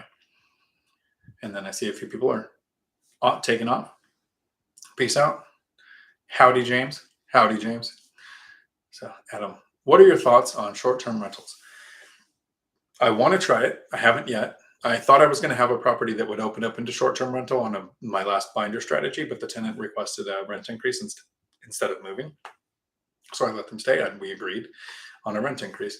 So I was disappointed because they were going to move out of a single family house. I only really have two. I have a single family house and then I have a house with duplex. It's like a house and ADU, right? I'm not sure I want to do short-term rentals in my small multifamily because most of my units have long-term tenants. And so I don't want long-term tenants next to people cycling in and out. Maybe I might try it if I have a tenant move out. But I like the idea of short-term rentals. I wouldn't buy a property if I had to have short-term income to make the property work. I would buy if it would just cash flow something as a long-term rental. I wouldn't need to get my yield. But if it was getting me something and then I would benefit from short-term rentals, I would do that.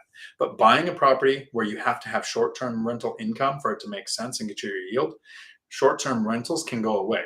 Your HOA, the municipality, some legislation can happen and you can't do short-term rentals there anymore, which would reduce the value of the property if people knew that you couldn't do that anymore. And now you're already upside down because it's costing you more money than a long-term rental would get. So I think short-term rentals are great, but you have to strategize and do it in such a way that you're protected.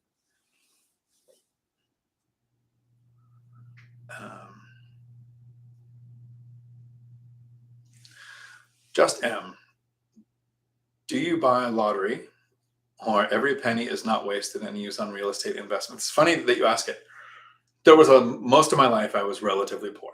Like I was a single parent. I was a single parent twice, went through two divorces, and it was in the Marines in the days when your paycheck was $700. Like with BH in there, your paycheck was $700. So I've had a lot of times where I didn't have money. I would buy lottery tickets. They're literally a tax on the poor. When I had no money, I was like, I have $20. This really isn't going to make a difference in my life, so I might as well buy lottery tickets. Or I used to go play slot machines, or I got pretty good at counting cards and playing 21. And I would gamble. As soon as I got money, as soon as I had money coming in that I worked for and developed cash flow and passive income and side hustles, I don't buy lottery tickets anymore. That's my money. And I've beyond won the lottery. Like if I never get out of bed again, I'm still making six figures every year. Like literally have horizontal money more than I ever thought I would. So I wouldn't waste a dollar of mine on a lottery ticket. I have been to Vegas a few times. I don't gamble anymore. I will go and sit in a machine with some change to get a couple free drinks. Um, when I had no money, I would gamble all the time. Once I had it, I realized how bad. And if I had realized when I had no money that I could save and invest this money, I would have got to this point sooner. Um, so I absolutely agree with all of the content creators who say gambling and lottery is a tax on the poor because most of my friends who have a lot of money would never buy a lottery ticket. Um, that's a great question.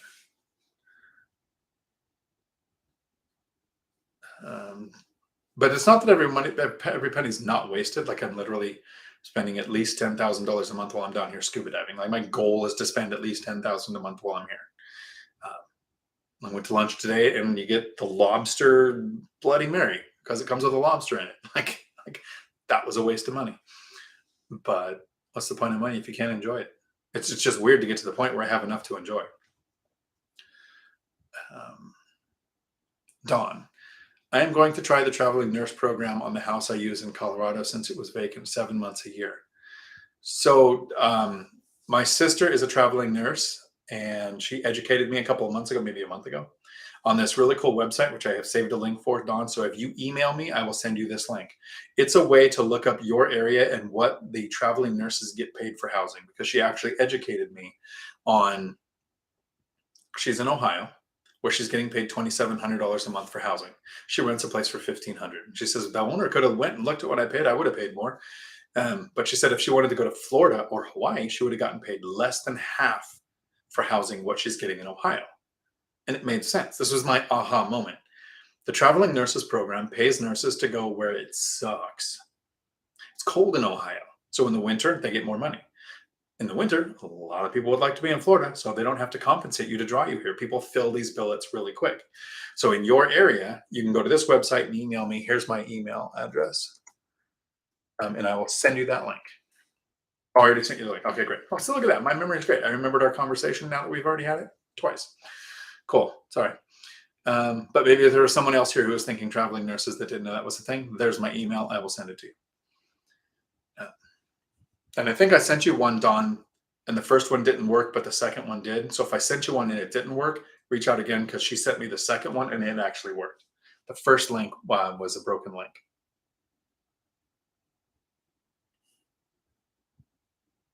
Julie, why do you always wear the same shirt? I made my first 5 videos without a backdrop, so I had what's it's not called a closed scene, and it had more echo because this is a sound effect too. And I had different shirts, and I realized that the maps, the thumbnails, the letters in the thumbnail, so it's recognizable when everybody's looking through YouTube and you see channels go by. I recognize channels I watch by something in them, so mine always look the same. So the shirt is to be consistent, and I don't always wear this when I'm at a job site. If I go to do a video, like I'm going to be recording some at rentals when I'm tenant turnover coming up soon, I'll be in whatever's there. But this is to maintain consistency, and I like the start color, easy to see me when the map's in the background, and it represents my nonprofit. I actually have a video on my channel called The Hidden Job Market, where it explains what my nonprofit does. So that's why I always wear the same shirt. And I have like 15 of them. So, James, howdy. How do you buy with the current high interest rates? So there's 3 factors to consider when you're buying: rates, price, rents. In the last 2 years, we've seen rents skyrocket. So you need the very beginning, the first 15 minutes of this video, if you get a chance, go back and watch the first 15 minutes. I literally talk about what to do when rates are going up, prices are going up, and rents are kind of lagging behind. They're going up, skyrocketing, but they're not keeping up. So you're going to keep saving. You're going to keep working on your credit. You're going to talk to a lender consistently to know what your options are, because it changes. As rates go up, our buying power goes down for most investors. It's not so much the case when you have rental income on your tax returns for 2 years, because they're buying based off of the ability for you to generate rents. So your actual income doesn't impact your ability to borrow as much. But when you're in those first 2 years, our debt to income ratio, work history, and salary actually really impact how much we can borrow. So your buying power changes a lot then if you're just starting out as a new investor. Look at all of the asset classes in your area: single family, small multifamily, house with ADU, split level that you can make more, you can separate into living areas, basements you can build out, houses with ADUs, how to find them. All of that's explained in the first 15 minutes. It is challenging, but as rates go up, people are still projecting prices to go up like they were for the last 6 months. So what they're finding is that now properties are going to sit on the MLS longer, giving you the opportunity to make asking price or below asking price offers that might get accepted once you find a motivated seller. And I think it takes 20 plus offers to get one accepted. Only make offers where the math makes sense, where knowing your area average rents, and not by going to Rentometer or calling the housing authority, because that's dated information. Literally go to apartments.com, Craigslist, Facebook Marketplace, and see currently what would it take to rent a place in this area, to find out what area average rents right now today are, so you can run your numbers as accurately as possible. You still hunt for deals every day, because when the market shifts and rents catch up to make deals make sense, you want to be aware. If somebody drops a property because they needed it to sell and they overprojected their price, but it doesn't mean it's dropping below where it was last year, but it comes down to where current rents make it make sense. Rents can catch up or price can adjust. to a point where it makes sense, you need to be looking almost every day, like Michael Zuber says, from one rental at a time. Do the work so that when it happens, you're ready. There is no, I'm going to wait 6 months and then I'll jump in, because in 6 months it's going to take you 60 to 90 days to figure out all of the things you would know if you just did the work now. And in 6 months you might find the right deal. So that's how I'm doing it, and that's how I suggest pretty much everybody who does buy and hold does it. The Burr method, you're going to run into a lot of problems because rates can affect your refi in 2 months. Projecting what that after repair value is going to be hard. Flippers run into a problem where prices going up helps you. You can make huge mistakes, and a delay helps you because prices went up. Well, now if prices start to go up slower and rates increase more, flippers are going to run into problems. So for me, it's the buy and hold investor that's going to benefit the most by properties starting to sit on the MLS longer. Thanks. Isaac, howdy. Just bought a duplex. Your wife and I are house hacking in Portland. Jonesing for the next, but saving is low. Curious about using IRA in some way. Do you know how that works? So first, Isaac, on the 13th and 14th of May, if you're in Portland, Oregon, unless you're in Portland somewhere else, because there's a bunch of them, there is a Northwest Expo going on for real estate. I'm actually the keynote speaker at. So my email's in the chat if you want any details. It would be really cool for you to come by. So there's a couple of ways to use your individual retirement account. First, it's a reserve. So when you go to buy your next properties, you save up the down payment. Lenders are going to want you to have a certain amount in reserves. So instead of having to save the down payment, save the reserves, you can look at your retirement account, and lenders will look at 50% of that as a reserve. You don't have to tap it or take it out.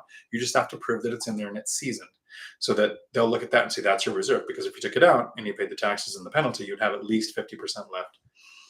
So that's one way to use it. It's a reserve, so you don't have to save up more money for your next purchase. A second way is you can borrow against it. And a third way is you can do what I did and empty it out. Take the money out. I paid the taxes. I didn't have to pay the penalty because it was 2020. So you'd be paying a 10% penalty. I ended up not having to pay. But I don't recommend doing that for your first or second or maybe even your third rental, because that's when we tend to make our most mistakes. So I wouldn't put money at risk that is for your retirement that you've been saving. I did it on the 6th property when I was fairly confident. I mean, really confident in my ability to get a return. I was hoping for a 10 to 12 and I ended up with a 17. So I got put the money to work in a great place. Now, instead of locked away in a retirement account, not paying me for a decade, it's getting cash flow to spend, save, or invest, getting me appreciation on 4 times what I invested because I used a mortgage, experiencing principal pay down every month. The tenants are paying off the loan, and with tax benefits of real estate being 1,000 times better than the tax benefits of a retirement account, I'm much more happy with the money in the property than I was with the retirement account. And then there's another option, which I really don't like. Do a self-directed IRA where you invest in a property. And so many people who have never done it think it's great. They say, oh yeah, you just self-direct it and you go buy a rental property. Well, it has to be third-party managed. You can't manage it yourself. And it is earned income because it's coming from your retirement account. It is not passive income. So you lose depreciation benefits. You still get write-offs because I think, I don't actually know you don't, because you do because it's earned income after write-offs. But you lose some of the best benefits of having rental properties by doing a self-directed IRA. So not my favorite strategy. So there's a bunch of different ways you can go. If you've developed systems and you're confident in your ability, taking the money out and paying the penalty is what I would do. I hate retirement. I literally have done a live stream. Retirement accounts suck. But there are some ways to use it since you already have it. For a while, when I didn't understand money, I was maxing out retirement accounts when my plan was to work until I died. As soon as I realized I could retire at 48 after 8 years of investing, I was like, wow, why did I have a penny in a retirement? It's the stupidest thing I've ever done. I still contribute for the match because it is mathematically free money. But it irritates me that money is in an account that I can't put to work. Yeah. Hopefully that helps. There's a couple of different ideas in there. Not just me on a soapbox saying they suck.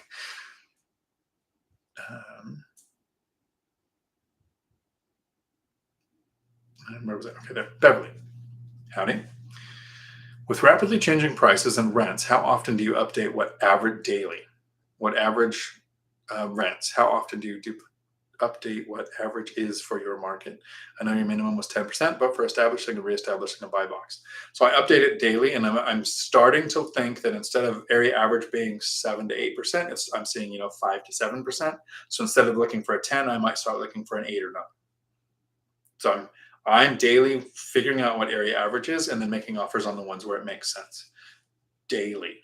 Like I say, at least once a week, you should be on Craigslist, apartments.com, Zillow, Trulia, whatever, looking at rentals to see what's happening with rents at least once a week, but I kind of almost do it daily. Sometimes that's because I'm learning my market. Sometimes that's because I'm answering a question for somebody and saying, here's the data that I would use. Constantly. Yeah. One of my friends one time tried to tell me that I was obsessed with finances. This was probably 2014, 2015. And they were right. For 5 years, I was obsessed with finances. Now it became a habit. I enjoy looking at deals. I like looking up rents and going, wow, that's very average. I should do the binder strategy on all my tenants. Like I wouldn't have known that if I wasn't watching rents. For 5 years, I was hyper-focused on finances so that I never have to think about them again. And so then I told that friend, I said, you're right. For those 5 years, every decision I made was, how can I increase income, reduce expenses, save and invest the difference? Like every decision I make, how will this impact that?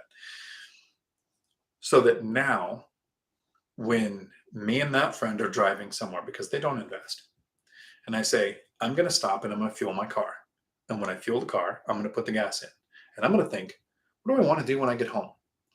But you are driving home on the same road and you're going to stop in the same gas station and you're going to fill your car with as much gas as you think you can, because you have to think, how much money do I need for my rent? How much money do I need for cell phone? How much money do I need for food? How much money do I left for fuel? As fuel prices went up, this I can fill halfway or 3/4. I can't just fill the tank. And I said, I don't ever have to think about money again because I focused for those 5 years.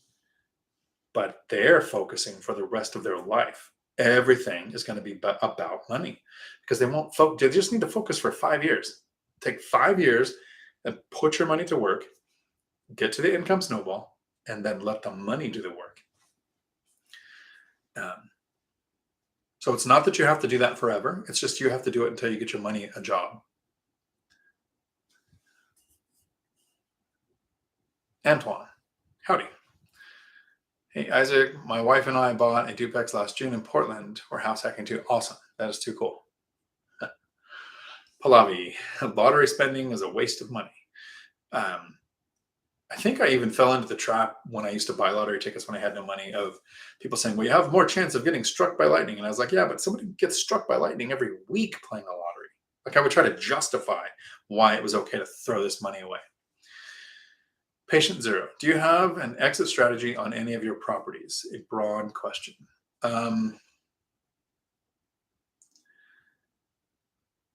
My small multifamily, no. I think own till death. My one single family, Matt the lumberjack landlord sent me the way to look up the affordability index for my state. And if it ever drops really, really low to where the average person, like less than 20% of the average people can afford to buy the house, that would mean it's the right time to sell. I don't want to sell, but I also have to recognize, and so here's a moment of transparency let me see how many people are left here tonight. So there's 50 of us almost. So moment of transparency. I thought there would just be a few people left at the end, but thank you so much, everybody, for being here. I started investing after 2008. So if I was just basing everything I'm saying on my experience only, nobody should listen to a word I say. Everybody who's been investing since 2011 looks like a genius. In a trending up market, every mistake we make gets covered by cash flow, by appreciation. So a lot of my information is based on me studying Michael Zuber and Matt the lumberjack landlord.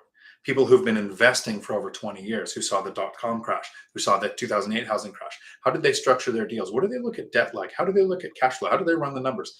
I take that information and I filter it through. I have a teaching mind. I run a truck driving school. My job every day is to figure out how to take information and put it into retainable format. Like that's my goal. So I think, hopefully it's not arrogance. I really hope I'm able to put this into a retainable format. Here is information you can actually take and act on. But it's based on me studying one rental at a time, the lumberjack landlord, BiggerPockets, people who've been investing for way longer than me, because I started investing when no matter what we did, appreciation covered all of our mistakes. Cash flow from increasing rents covered our mistakes. So again, that was a moment of transparency. If it was just my information, I wouldn't listen to me, because everybody looks like a genius when you're investing in a trending up market. I'm basing my strategies on the people who survived 2008. So it's one of the reasons why I'm not a flipper or a wholesaler. One of the reasons why I don't do specialty rentals or single family in my areas, because I understand cash flow. I do buy and hold investing based on what I've learned from people who've been through hard times. So I don't know that I have an exit strategy for any of my properties, except when the affordability index went really low, Michael Zuber sold all of his single family and bought apartment complexes. I don't know that I'll do that because of the lending structure, but I might sell the single family and then buy another small multifamily. But that sell a property, do a HELOC or a refi always depends on the first question. And the first question is, do I have a place to redeploy the funds that will get a better return? So if I started seeing small multifamily that I could use the single family as a down payment on, and it made sense and it would make a better return, I would probably sell it. That would be an exit strategy. I haven't seen it yet. So hope that answered that question.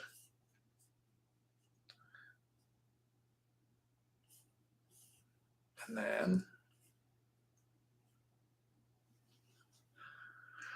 Julie, a lobster Bloody Mary is not a waste of money. No, it was really good too. And it's a good lobster too. It's almost like a Brazilian, like one of those big, huge things. Oh, and then, there's the Bloody Mary. So you can't go wrong with that. I think that thoroughly entertained Bill. It's like you're having a Bloody Mary for lunch. That's great. Dawn, you sent the site to you already. Okay, great. Cool. Isaac, yep. Oregon, I'd love to come. I'll look it up. Awesome. Or email me and I'll send you the info. Dawn.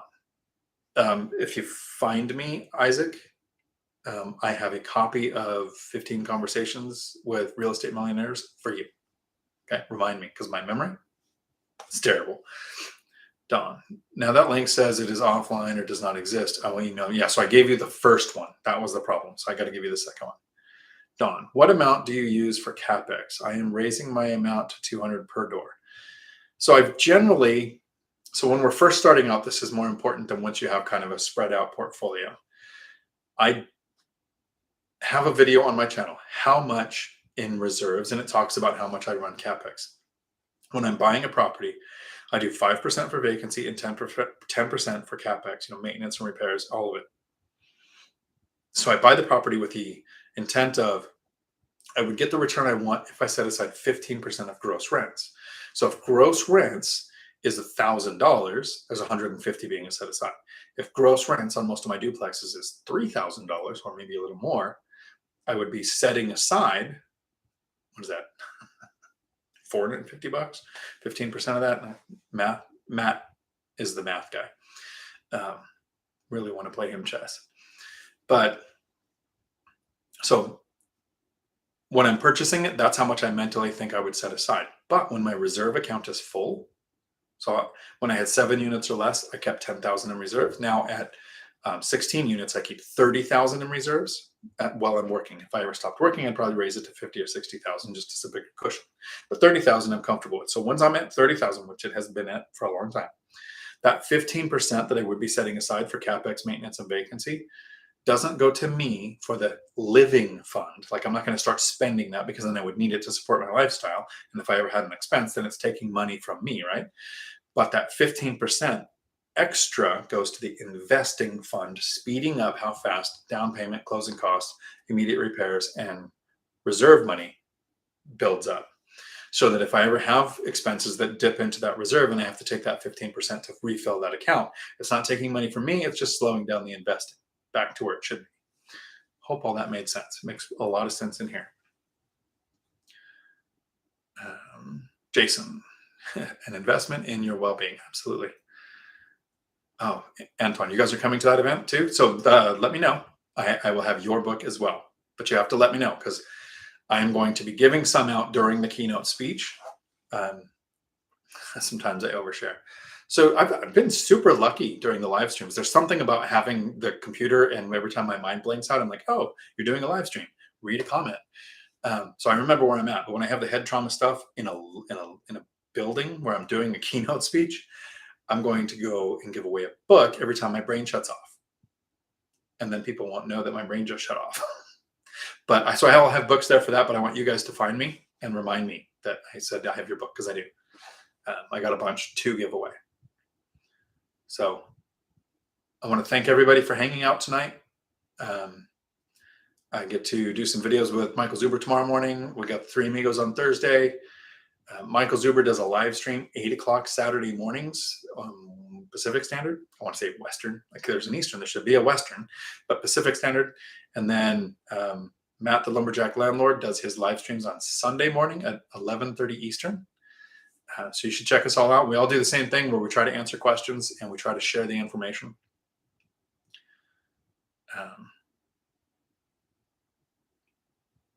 Yep. So it helped. I got the reserve thing going on. Patient zero. Thanks for answering my thing. Thank you. You guys have a week full of awesome. And I really can't say thanks enough for coming and hanging out with the live streams. These are just awesome for me to get to do. I'm super happy.